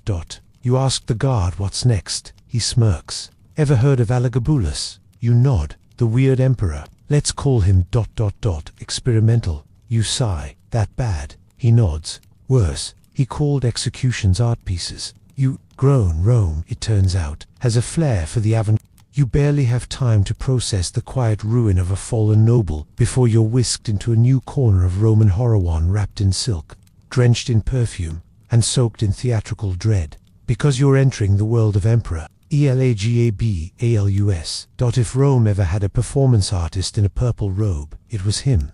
A teenager thrust onto the throne, more interested in scandal than statecraft.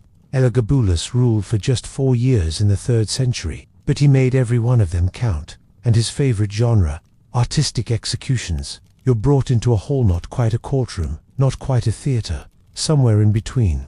Velvet curtains hang from the walls. Musicians tune lyres in the corner. Incense wafts through the air, so thick it feels like you're breathing through honey. At the center of the room, a platform has been arranged, flanked by golden candelabras and draped in crimson. You recognize the outline. It's not a stage, it's a scaffold. The emperor isn't here. He rarely watches in person. Instead, his artistic committee directs the scene. They wear masks, gold, silver, grotesque, and they move with the eerie grace of people who think they're gods. Today's execution, a tragedy in 3 acts.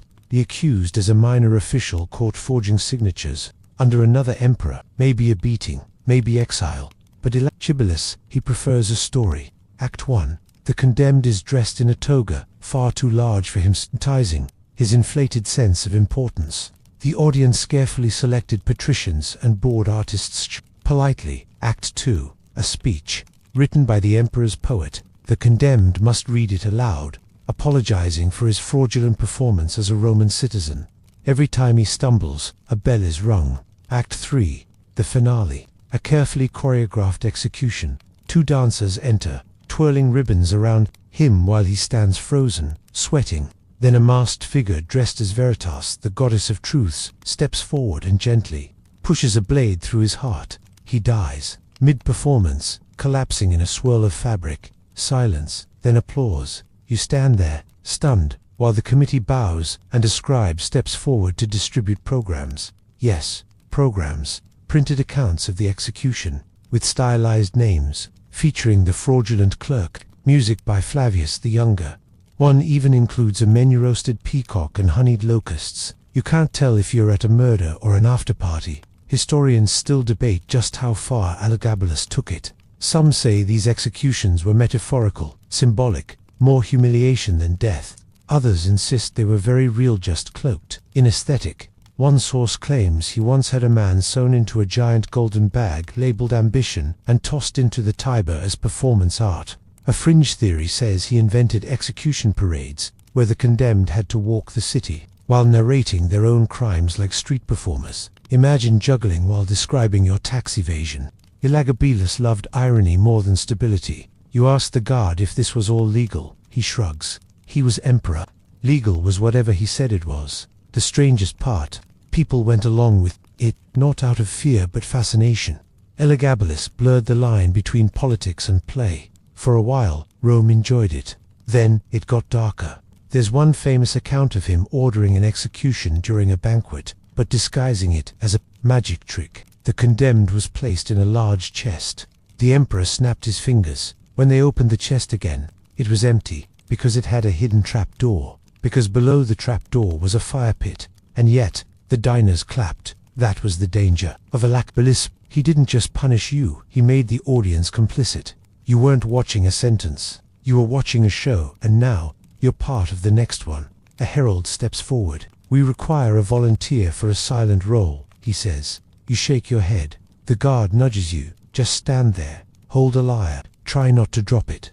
You climb the platform, numb, and take your place. You're handed a prop fake. Thank the gods and told to smile. Just a little. Just enough. The next condemned enters, a woman accused of poisoning her husband. Her role, the silent widow. She must sit beside a golden urn while musicians play a dirge. Then comes the twist. The urn is empty, and she's burned alive inside it. It's too much. You look away. When the music ends, the applause is softer, more unsure. Even art has limits. You descend from the platform, hands trembling. The guard pats your shoulder. You were great, real stage presence. You don't answer. As you walk away, you hear murmurs. Elagabalus will love this one. You hope they're not talking about you. Let's move, the guard says. Next one's more. Traditional. You blink. Define traditional. He grins. Crucifixion. Good ol', Roman branding. You groan. At least it doesn't come with a curtain call. You'd think by now you'd be desensitized. Rome's served up donkey parades, lion pits, backwards trials, musical murders. You've seen more forms of punishment than most law scrolls contain. But now you're heading to one of Rome's oldest, most iconic, and paradoxically most misunderstood forms of public execution. Crucifixion.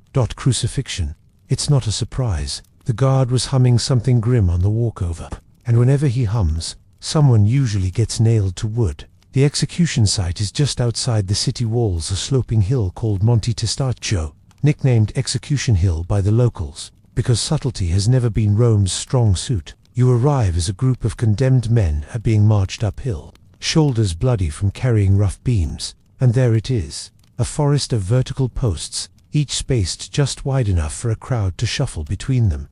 They're stained dark from old use, cracked with sun and rain.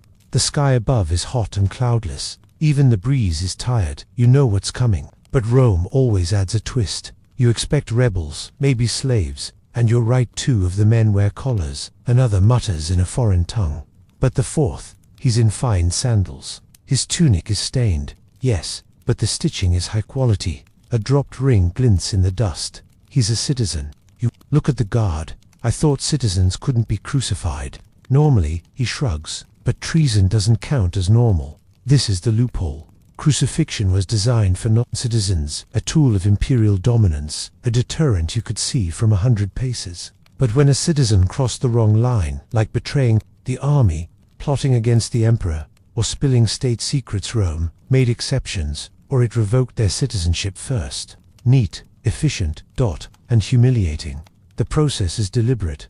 The condemned are stripped not just of clothing, but identity. One man tries to resist. The soldiers laugh, tie him faster. Another whispers prayers. Another weeps. The citizen. He stares forward, eyes dry, but his jaw tightens with every step. He's not afraid, he's furious. A centurion barks orders. Wooden beams are thrown down. Arms are tied, sometimes nailed, depending on the mood of the squad. Feet are usually bound, but for public examples, spikes are driven through the heels, not for efficiency, for cruelty. The position ensures slow suffocation, not quick blood loss. You watch as one man writhes while being hoisted up. The pole slips. He swings awkwardly, left shoulder too low. A soldier kicks sand, annoyed. Crucifixion is not just death. It's branding, long before the body gives out. You are on display, a live billboard for what happens to those who defy Rome. And then, the real twist. A sign is hung around each man's neck. Their crime, written out. Thief, murderer, traitor, and in the citizen's case, enemy of the state. He spits as they raise him. No prayers, no pleas, just silence. That's when the philosopher appears, because of course, he's old, robed, and followed by a group of students with wax tablets. He starts lecturing not to the condemned, but to you, to the crowd. See how the body resists. See how the breath fails before the bones. This is a lesson, children. Nature has limits. Rome enforces them. You want to throw a fig at him. You don't. Historians still argue about the evolution of crucifixion in Rome. Some claim it was borrowed from the Carthaginians or Persians.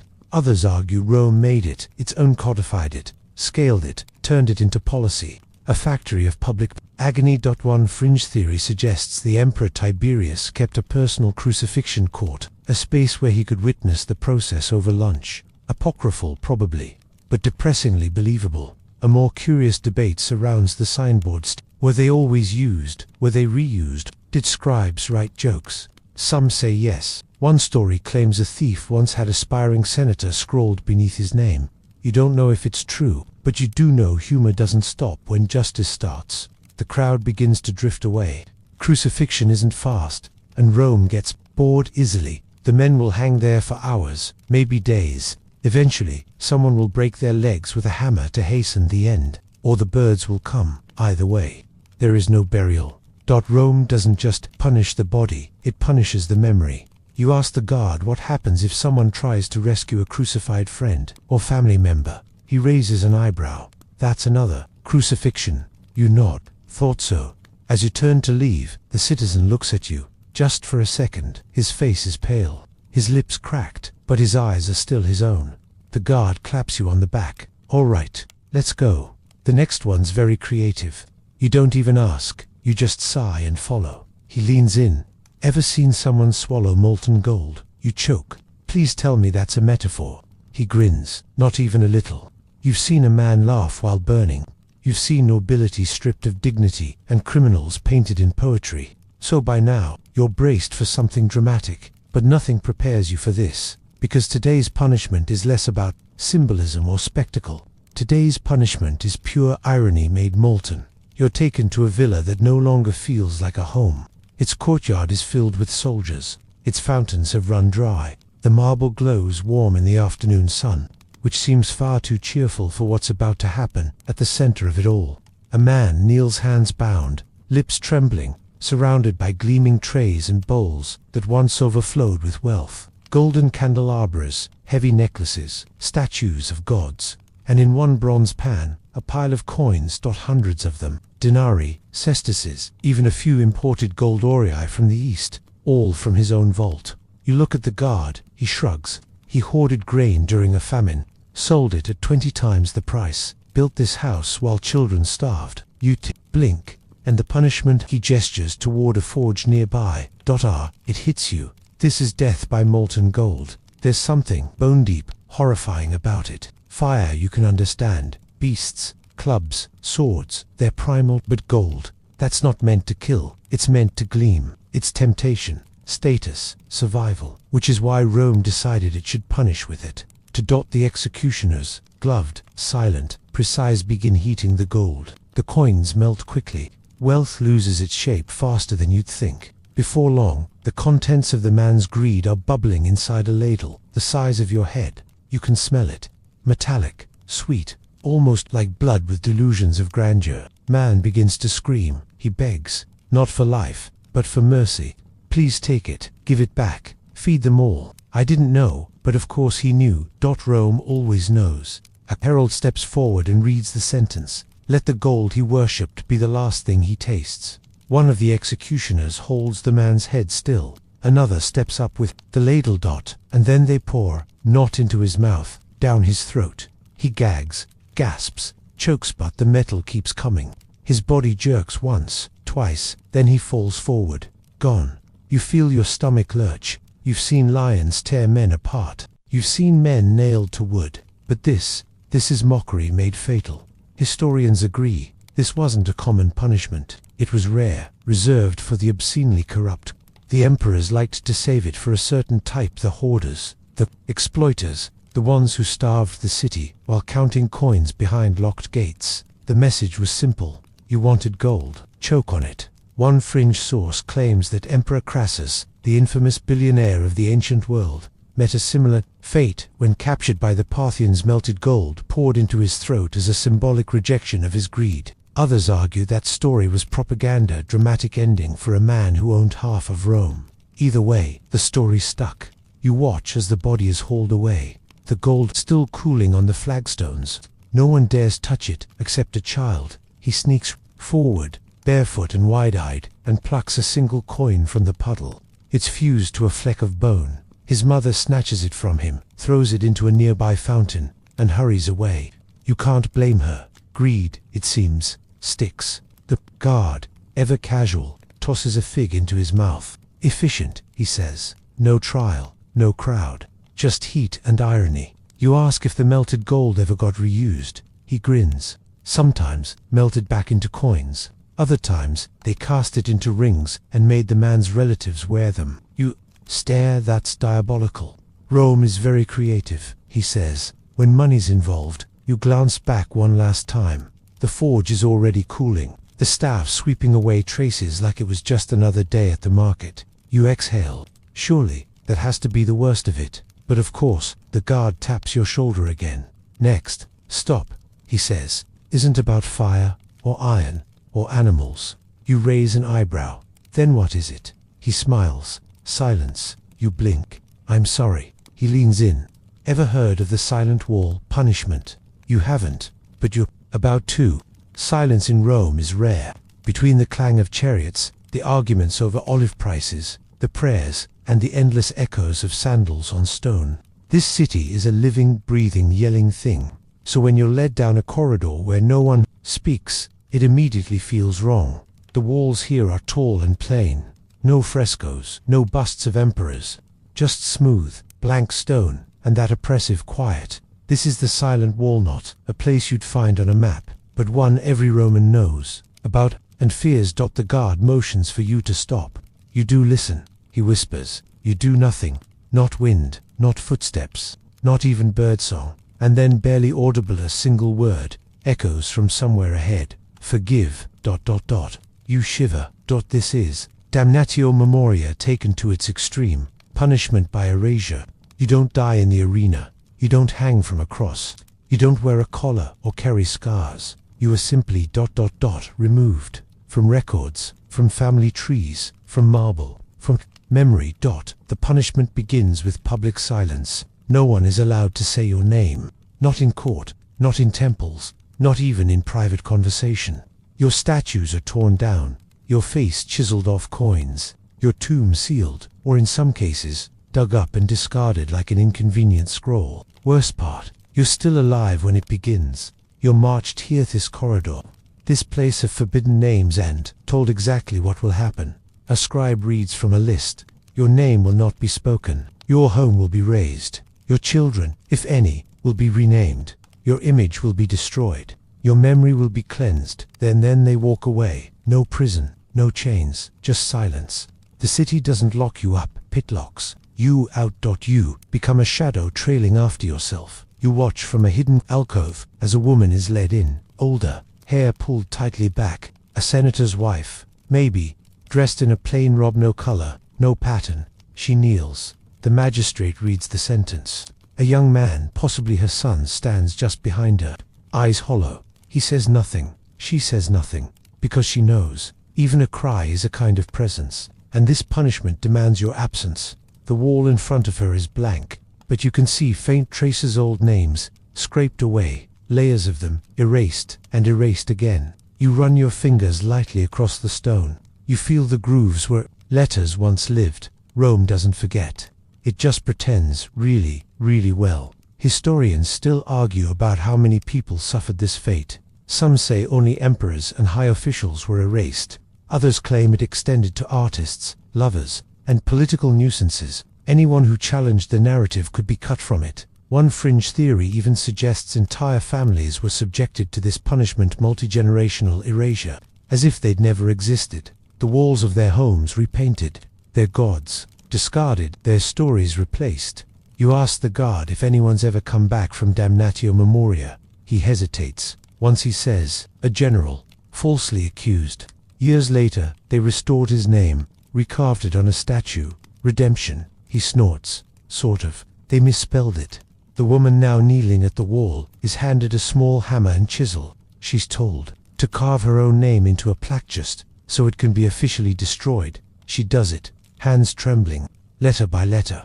Then the magistrate steps forward and smashes it with a single blow. The silence grows deeper. She is led away.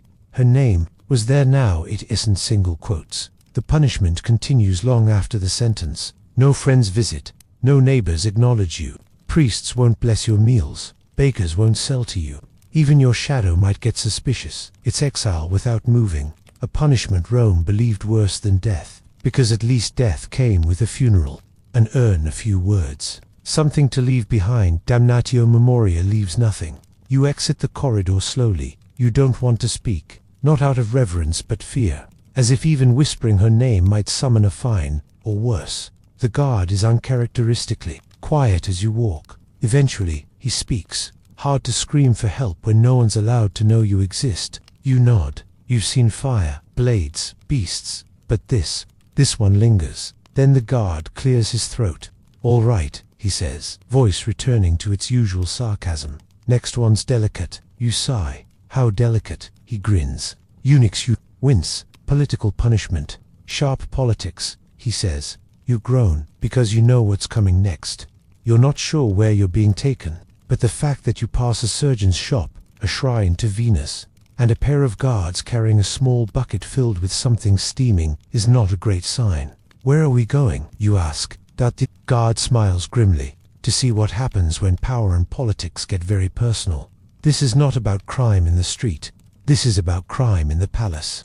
About secrets, betrayals, lovers who knew too much, rivals who rose too high, and how Rome punished them in a way that was permanent, intimate, and depending on your perspective worse than death. Because today, you're witnessing castration as punishment. The courtyard you enter is small and private. No grand marble stage, no cheering crowds, just a simple tiled floor, an altar nearby, and several guards who look like they'd rather be anywhere else. In the center stands a man, hands bound, staring at the ground. He's dressed in fine area tunic, embroidered with the crest of a noble family. His sandals are new, his beard neatly trimmed.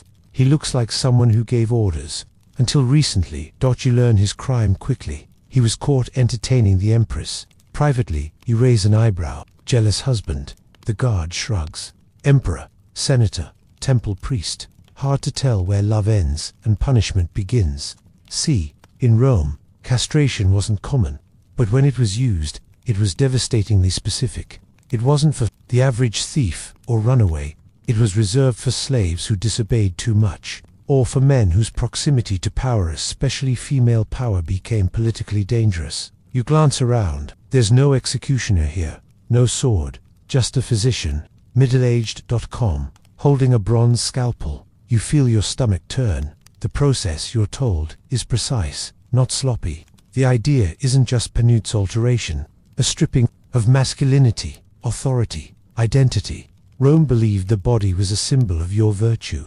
Mar your body, and you mar the soul. The man doesn't resist. His silence is bitter, humiliated, but not surprised.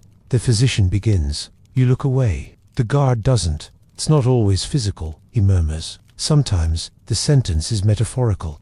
Cut off from heirs, cut off from society. But sometimes, he nods toward the figure on the tiles. It's very literal. Some historians argue about how frequently this punishment occurred. A few claim it was rare, almost mythological. Others say it was used quietly, in the back halls of palaces, especially in the late Empire, when paranoia ran high and the emperor's bedchamber became more dangerous than the battlefield. There's a fringe theory that during the reign of Emperor Domitian, an entire bureau of eunuchs was formed not just as servants, but as spies. Castrated slaves were considered more trustworthy.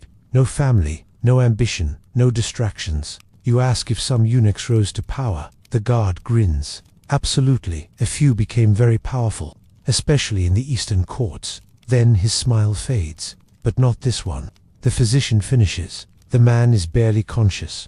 Blood is mopped up with linen. Incense is lit, not for ritual, but to mask the smell. The body is bound, wrapped in clean cloth, and taken away, not to prison, not to a tomb, but to a quiet life of irrelevance. That's the second part of the punishment. Erasure from legacy. No children, no name passed on, a noble with no line, a voice that never grows louder than a whisper again. You follow the physician as he scrubs his hands. He seems unfazed. Does it always go so cleanly, you ask? He shakes his head. Depends on the blade. And the message. You shudder. In one particularly strange case, recorded by a satirical poet, a senator was forced to undergo chemical castration, fed a toxic herbal concoction that sterilized him slowly over months. His only crime, winning too much affection from the people during an election year. No official charge, just a sudden ... loss. Rome doesn't always punish with fire or steel. Sometimes it uses absence, the absence of lineage, of testosterone, of threat, and the worst part, no scars to display, no heroic wounds, just ... a new silence where something used to be. You step back into the street. The air feels thinner, the temples quieter. You wonder how many powerful men walked the forum, with secrets under their tunics. The guard's already walking. Next one's faster. He says. You don't answer. Straight into the sewers. You blink. Please tell me that's a metaphor. He chuckles this time. It's very much not. You sigh.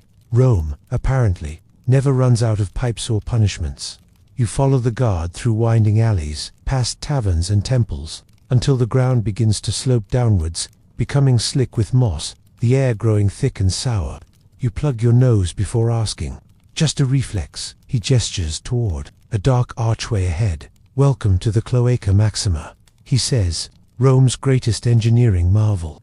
Also, occasionally a death sentence. Ah, the great sewer of Rome, designed to drain the city, keep the streets clean, and sometimes when the law needed to be quiet, dispose of problems. You're not sure what's worse, the stench or the fact that it's almost peaceful down here. The water trickles along, slow and steady. Somewhere in the distance, a rat squeaks. A drop of water lands on your shoulder. You pretend it's clean. This isn't an execution chamber, the guard says. Not officially, but it's where unofficial things go. You glance around. There are chains built into the stone walls, hooks to and small alcoves that look suspiciously like spaces for kneeling. It's a sewer. Yes, but also a dungeon, a crypt, a hall where things disappear. You step aside as a group of workers, barefoot, shirtless, expressionless, pass by pushing a small cart. You think it's trash. Then you see the legs sticking out. No one reacts. Here's how this punishment works. When someone needed to vanish quietly, dishonorably, and without the fanfare of trial or crucifixion, they were lowered into the Cloaca Maxima, sometimes chained, sometimes drowned, sometimes left to rot in the dark, surrounded by filth and whispers. It wasn't just criminals. It was traitors, failed conspirators, accused heretics, even disgraced priests, anyone the state wanted to impersonate in silence like the wall, but with a stink that clung to their memory forever. Rome was big on symbolism, and death in the sewers. That meant you were below the city, unworthy of burial, below dogs, below ashes. One fringe account even claims that a corrupt magistrate was sentenced to live out his final days in a locked sewer chamber, surviving on runoff and mold until his mind snapped. He carved his name into the wall 600 times. It's still there, supposedly. You shudder. You step carefully as your sandals slip on the stone. The guard catches you with one hand. Careful, he mutters. Some of the moss bites back. You round a corner, and there it is, the chute. A short slide into a deeper channel, barely wide enough for a person. Chains dangled beside it. 2 men kneeled nearby, shackled and waiting. You whisper, "What did they do?" The guard shrugs. One insulted a vestal. The other tried to bribe a priest of Pluto with fake coin. You wince. Not sewer-worthy crimes. He leans in. Sewer-worthy depends on who you offend. A priest steps forward, incense in hand. The irony is not lost on you. He waves it over the 2 men. Not for blessing, just ritual.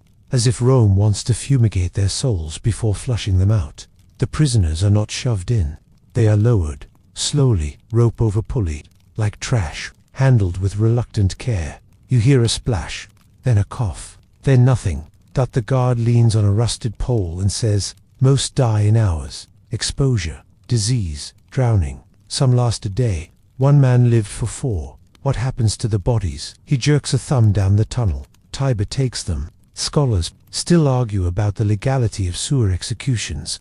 Some say they were reserved for those already condemned by the courts. Others believe they were extrajudicial punishments carried out by temple orders or secret factions of the Senate. The line between religion, justice, and sanitation gets blurry down here. One story tells of a mad poet who mocked Jupiter in a drunken ode and was sentenced to join the river gods. He was dropped into the sewer wearing laurels. His body was never found. Another tale claims a freedman who insulted an imperial portrait was gagged and buried in waste up to his neck for 2 days, then left to starve. When they returned, only his skull remained perfectly clean. The rats were thorough. You try not to imagine it. The guard leads you back toward the surface, where light feels strange, fragile, like something you forgot to miss. You glance back, once, down the tunnel, and the darkness just stares back. They always scream at first, the guard says, but eventually, they stop. Even their echoes give up. You're quiet for a long moment. Then you whisper, "What's next?" He grins. "Bigger drop. Less sewage." You blink. Define bigger drop. He slaps your shoulder. "The Tarpeian Rock. Treason's express lane. Of course, because if Rome can't flush you, it'll throw you instead." You've barely shaken the stench of the sewers when you're climbing a steep, jagged hill that overlooks the Roman Forum like a judgmental god. The sun is harsh here. The stones under your sandals burn a little. The air feels thin. Your guide doesn't say much now. He just nods toward a ledger, narrow outcrop of rock with a sheer drop that plunges down to jagged stones far below. "This," he says softly, "is the Tarpeian Rock. You've heard of it. Everyone has. Even children in the countryside whisper about the place where traitors fly. But standing here looking over the edge, you realize it's not just a cliff, it's a message, a very loud, very final one. Rock got its name from Tarpeia, a Roman maiden who, according to legend, betrayed the city to invading She opened the gates in exchange for what the soldiers wore on their arms. She meant jewelry. They crushed her with their shields instead. Her body was flung from this rock, and from that moment, it became the drop zone for traitors, spies, oathbreakers, and anyone the Senate decided had failed Rome from the inside. It wasn't execution by blade or fire. It was gravity doing the empire's dirty work, and there's a cold efficiency to it. No staging, no ceremony, just a sentence, a shove, and silence. Today, the man standing at the edge is a former tribune accused of leaking military plans to a rival province, whether he did or not. That's not really the point anymore. Historians still argue whether some of these charges were real. The guard whispers. Sometimes they were scapegoats, fall guys. Sometimes the crime was just being inconvenient. The crowd behind you murmurs. A few soldiers lean against their spears. The accused is bound, not with chains, but with his own senatorial sasha symbolic jab. As always, a magistrate reads the sentence aloud. It echoes off the forum's stone, like a judgment from Olympus. You can feel the tension build, not like the roar of the Colosseum, but in a chilling stillness, an ancient kind of fear that speaks in stares and clenched jaws. And then it happens. No push, just a nudge. The tribune stumbles, trips, and disappears over the edge. You hear nothing for a second, then a dull thud. A murmur passes through the onlookers. That's it. Justice, Roman style. Fast, public, irrevocable. There's no body recovery. Team, no undertakers. He'll be left down there for the birds, the dogs, or the sun. His corpse is part of the punishment. An exhibit in the Museum of Don't You Dare. It's not just about death, It's about removal from the dignified order of burial. In Rome, a proper funeral meant peace. To be denied, that was its own sentence. Fringe tales tell of families bribing sewer workers to sneak down and recover broken bodies after dark, just for a sliver of mourning. Others say some senators cursed the rock as they fell, vowing to haunt the Capitol. You ask the guard if he's ever seen someone survive. He laughs. Once, no, but I saw a man bounce once. That was new. You stare over the edge. The rocks below are jagged and ancient. You wonder how many bones lie buried beneath the moss and dust. The stories you've heard feel real now. Emperors tossing rivals, generals disposing of rivals too close to power, even lovers punished for scandal. If you made enemies in high places, you didn't always get a trial. Sometimes, you just got a walk and a fall. One source claimed the Tarpeian rock became so crowded with blood that a priest had to bless it every week to cleanse its hunger. Another swore the rock grew sharper the more it was fed. Superstition, sure, but in Rome, fear and belief are often the same thing. As you turn to leave, the guard pauses beside a small stone marker near the edge. It's uninscribed, just smooth, pale granite. What's that? You ask. Reserved, he says, just in case. You both stare at it. Neither of you laughs. Then with a sigh, the guard brushes off his tunic and says, "Time for the next one." You hesitate. What could possibly top this? He grins. Simple. The one where you get back what you gave. You raise an eyebrow. Oh, he nods. Lex talionis. You're going to love this. You're not so sure. Because when Roman justice mirrors your own crime, the reflection is rarely kind. You're already tired. You've seen gold poured down throats, names erased from memory, and traitors dropped like trash off cliffs. But Rome isn't quite finished flexing its sense of poetic cruelty. This time it's all about balance. Welcome to Lex Talionist, the law of retaliation. You might recognize its cousin from another famous code, an eye for an eye. But Rome being Rome didn't just adopt that rule. It sharpened it, gilded it, and made it perform for a crowd. The idea is simple. If you injure someone, your punishment is to be injured in exactly the same way. Sounds fair, right? Until you realize how creative people can be when committing crimes. Your first encounter is with a thief, a baker's apprentice, who was caught slicing off a rival's fingers during a market squabble. Why? The rival refused to hand over the last sack of millet. Now he's standing in the forum, pale, shaking, as a magistrate reads his sentence. Let him be made equal in loss. A physician steps up. No executioner here. Just someone in clean robes with frighteningly steady hands.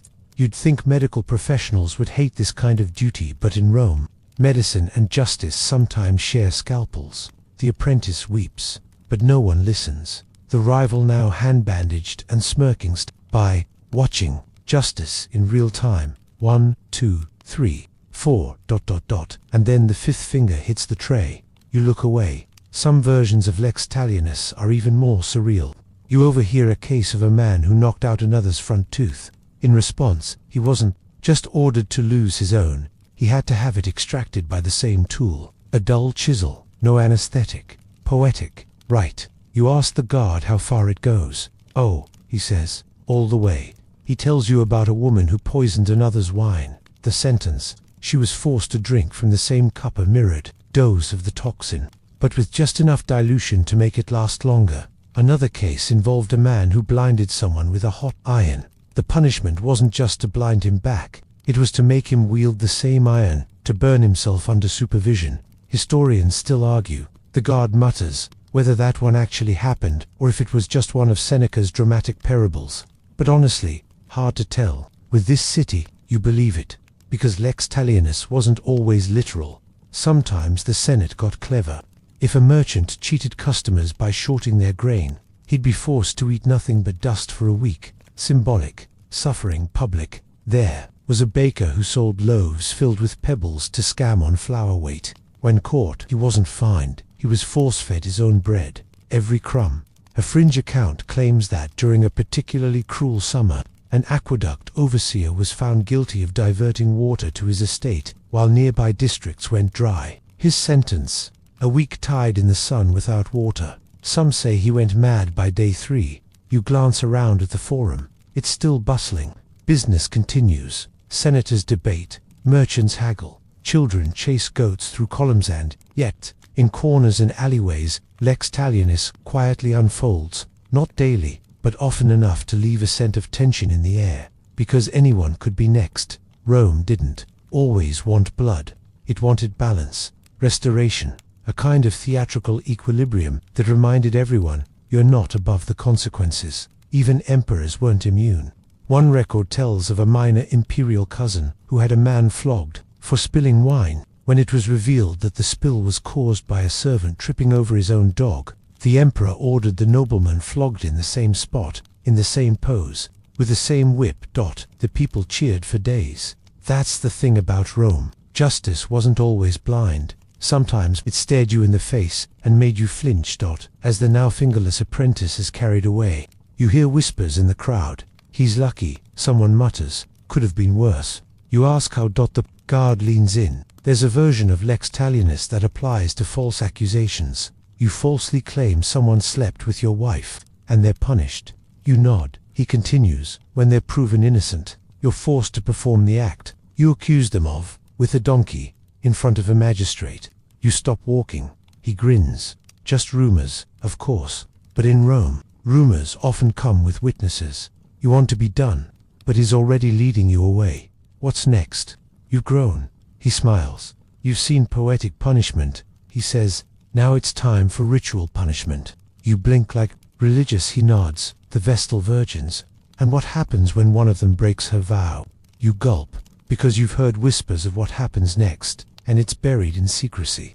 You thought you'd seen Rome's darkest face, but now you're walking through its most sacred silence. The Temple of Vesta rises before you, circular, pristine, almost delicate. It's nestled in the heart of the Forum, a breath of purity, surrounded by politics and stone. Inside, the eternal flame flickers, a symbol of Rome's soul, its continuity, its divine favor. The Vestal Virgins tend that flame, and today, you're here to witness what happens when one lets it die, or worse, break her vow. The guard doesn't say much now.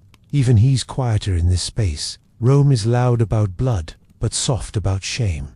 The Vestals are priestesses, chosen in childhood, sworn to chastity for 30 years. 30, not one mistake, not one misstep, not one whisper of scandal. And if a Vestal is found to have violated that vow, there's only one punishment: burial alive. The reasoning is complicated. Technically, no one can spill a Vestal's blood. They're sacred, divine. So Rome found a loophole. Don't kill her. Just put her somewhere she can die. You're led down a narrow stairwell behind the temple. It's hidden. Few ever see it. At the bottom lies a small, sealed underground chamber, the Campus Saleratus, the field of the wicked. A box of a room. No door, no airshaft. Just a single entrance that's bricked up after use. Inside, the Vestal will have a lamp, some bread, a jug of water, and a couch. That's it. It's not execution, the priests would say. It's withdrawal of protection. You feel sick. The woman today is young, no older than 20. Her white robe is crisp, her face pale. She walks barefoot, led by silent priests. The crowd watches, hushed, unsure whether to pity or condemn. Rome never needed proof, only rumor, suspicion, and the favor of the gods. Historians still argue whether these punishments were truly just. Some say political enemies used the charge of unchastity to remove influential Vestals. Others insist the temple conducted thorough investigations. Fringe records suggest that in some cases, even the accused lover, if one existed, was whipped to death in public, just to prove the gods were appeased. You're not sure who to believe, but you do believe the fear in the young woman's eyes. She stands at the edge of the open chamber. A priest recites her name. Her hands tremble, but she doesn't cry. That would break the ritual. She steps down into the hole. A pause. Then the masons come forward. They brick it up, layer by layer, each stone laid with careful, deliberate finality. No sobs, no screams, just silence and stone. When the last brick is placed, the priest turns, raises his hand, and the crowd dies feeds. It's done. No tomb, no marker, no song. Just a sacred girl. Forgotten. You step back, heart heavy. Lex Talionis was brutal, but this feels colder, more elegant in its cruelty.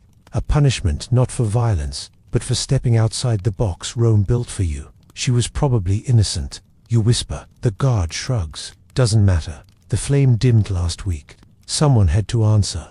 One record tells of a Vestal who was condemned, then rescued by a senator who believed in her innocence. He demanded a retrial. The temple refused, so he adopted her as his daughter and exiled her to the provinces. Years later, his house burned down. The people said it was the gods.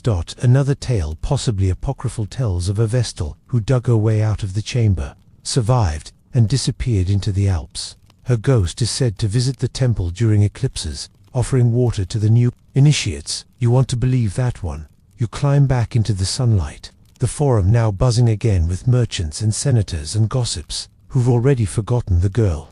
The guard pats your back. 2 left, he says. And the next one's flashy. You sigh. Flashy how? He smirks. Remember how we talked about theatricality? This one is punishment as public art. You raise a brow. I'm afraid to ask. He grins. Good. You should be cuffed next. You're heading into the streets not for blood, but for mockery sculpted in marble. You're back on Rome's bustling avenues now, but something feels different. You can't quite put your finger on it, until you notice the statues, dozens of them, lining the sides of streets, tucked into alcoves, perched on pillars. At first glance, they're just typical Roman marble regal, robed arms posed in grand gestures, but the closer you look, the more it becomes clear. Something's off. One has a crooked nose, another, no ears. Several are grotesquely hunched. A few are naked, not heroically but awkwardly, with exaggerated features. One has a donkey's tail. Another is squatting. You stare, and the guard claps you on the shoulder.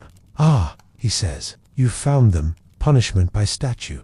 That's right. Rome, in its eternal flair for theater, didn't just punish people with pain or exile. It punished them with immortal mockery. Imagine this. You're a corrupt official. You embezzle grain. You take bribes. You get caught. You expect a flogging, maybe exile. Instead, the Senate commissions a sculpture of you grotesque, hyperbolic, and placed exactly where everyone can see it. Forever. Some historians refer to this as statua infirmari, infamous statuary. It wasn't just a joke. It was a political tool, a public shaming device chiseled in white Carrara stone. You find one figure posed dramatically, toga slipping off one shoulder, eyes bulging cartoonishly, mouth open mid-gasp.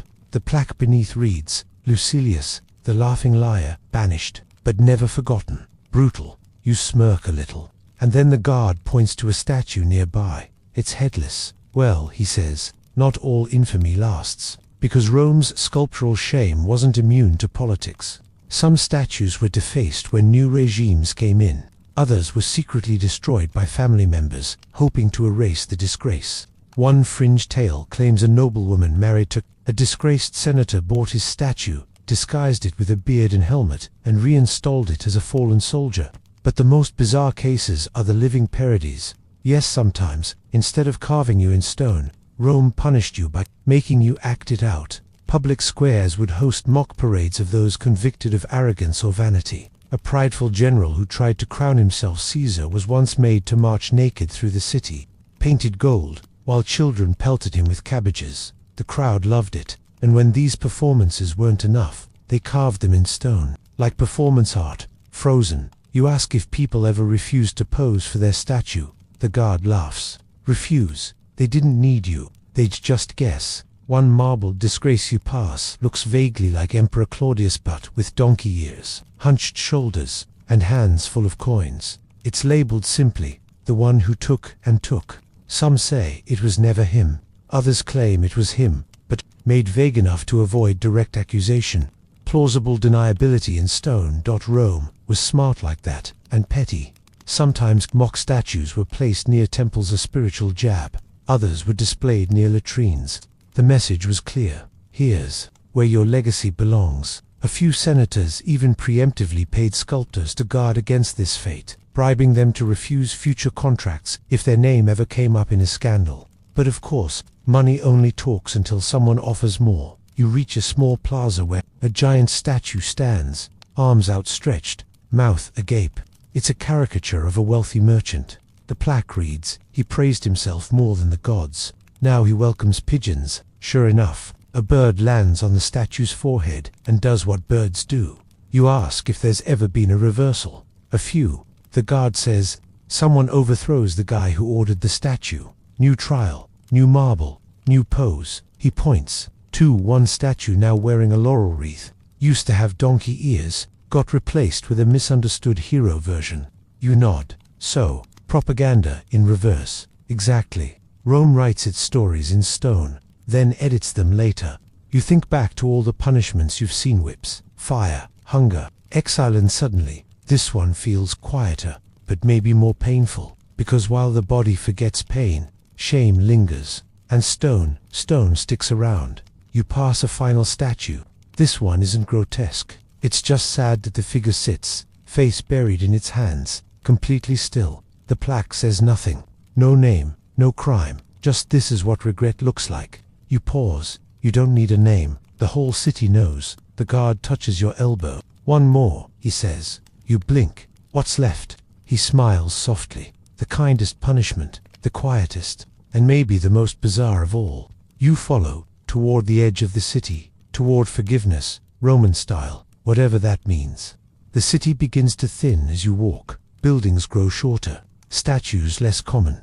The roar of Rome fades into a low hum, and ahead, you see the open sky stretch wide above pale hills. It's beautiful and nerving, somehow after so much marble, shadow, and spectacle. That guard walks slower now. You do too. This, he says gently, is where the most unexpected sentence begins. You're headed to a small sanctuary, not a grand temple, just a circular stone hut with no doors. Ivy creeps up its sides. The walls are sun-bleached. There's no inscription. A woman stands outside, stirring something in a bowl. She looks old, but not frail. Eyes like whetstone, calm, almost too calm. This, the guard whispers, is damnatio in serenitate, the sentence to peace, wait peace in Rome. He nods. When certain crimes couldn't be punished through pain or death either, because the accused had powerful allies, or the city wanted to avoid scandal, Rome turned to a stranger form of justice, forced serenity. You're not sure what that means until he gestures inside. It's a sanctuary for the broken, or, depending on your point of view, the too dangerous. You peer into the hut. Inside, it's simple. Cushions, a shallow pool of water, a bed of herbs. The air smells like lavender and regret. They live here, the guard explains. Eat here, sleep, meditate. No politics, no conversation, no visitors. You blink like exile. He shakes his head. Exile sends you away. This keeps you close but silent. You're not dead. You're not imprisoned. You're just invisible. You learn the person inside this hut was once a famous orator, so persuasive that he nearly toppled a senator with nothing but public speeches. He was adored by the crowds, too adored, so they didn't kill him. They quieted him, for life. He's not bound, he's not guarded, but he never leaves. If he does, the sentence renews as death. His crime wasn't actionate, was influence. And Rome feared influence. Historians still argue whether this practice was real or poetic metaphor. One school says it was just a philosophical punishment to retreat into reflection. Others believe it was very real, enforced by temple law, and used only for those whose voices were too powerful to silence by blade. You watch the man through the hut's only window. He's seated, cross-legged, eyes half closed, hands on his knees. He looks content, but is that serenity, or just a man who's forgotten how to want? The woman outside begins humming a tune, wordless, soft. She's a caretaker, or maybe a warden. No one's really sure. You ask if many were sentenced. This way, the guard shrugs. Hard to say. They're not in records. That's kind of the point. You sit for a while on the stone ledge, watching the man inside. Rome's punishments have been loud, bloody, grand, but this one is almost crueler in its quiet. It doesn't break your bones. It erases your edges, turns the fire into embers. Then, ashes. The guard finally says, he's been here 17 years, doesn't speak anymore, doesn't write. You ask, is he forgiven? The guard tilts his head. That depends who you ask. He's not punished anymore, but he's also not anything anymore.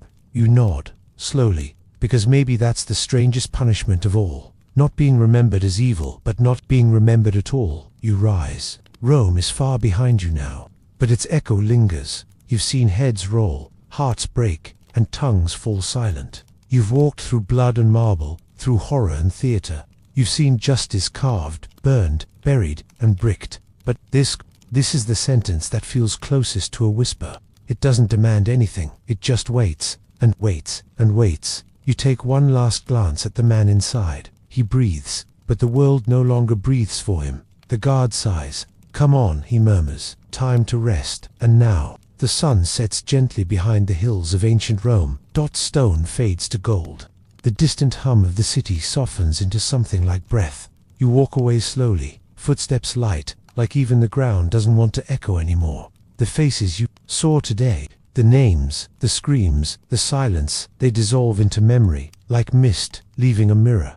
And though the punishments were brutal, strange, theatrical, and sometimes absurd, they all shared something oddly human. Fear of chaos, of betrayal, of losing control, of being forgotten.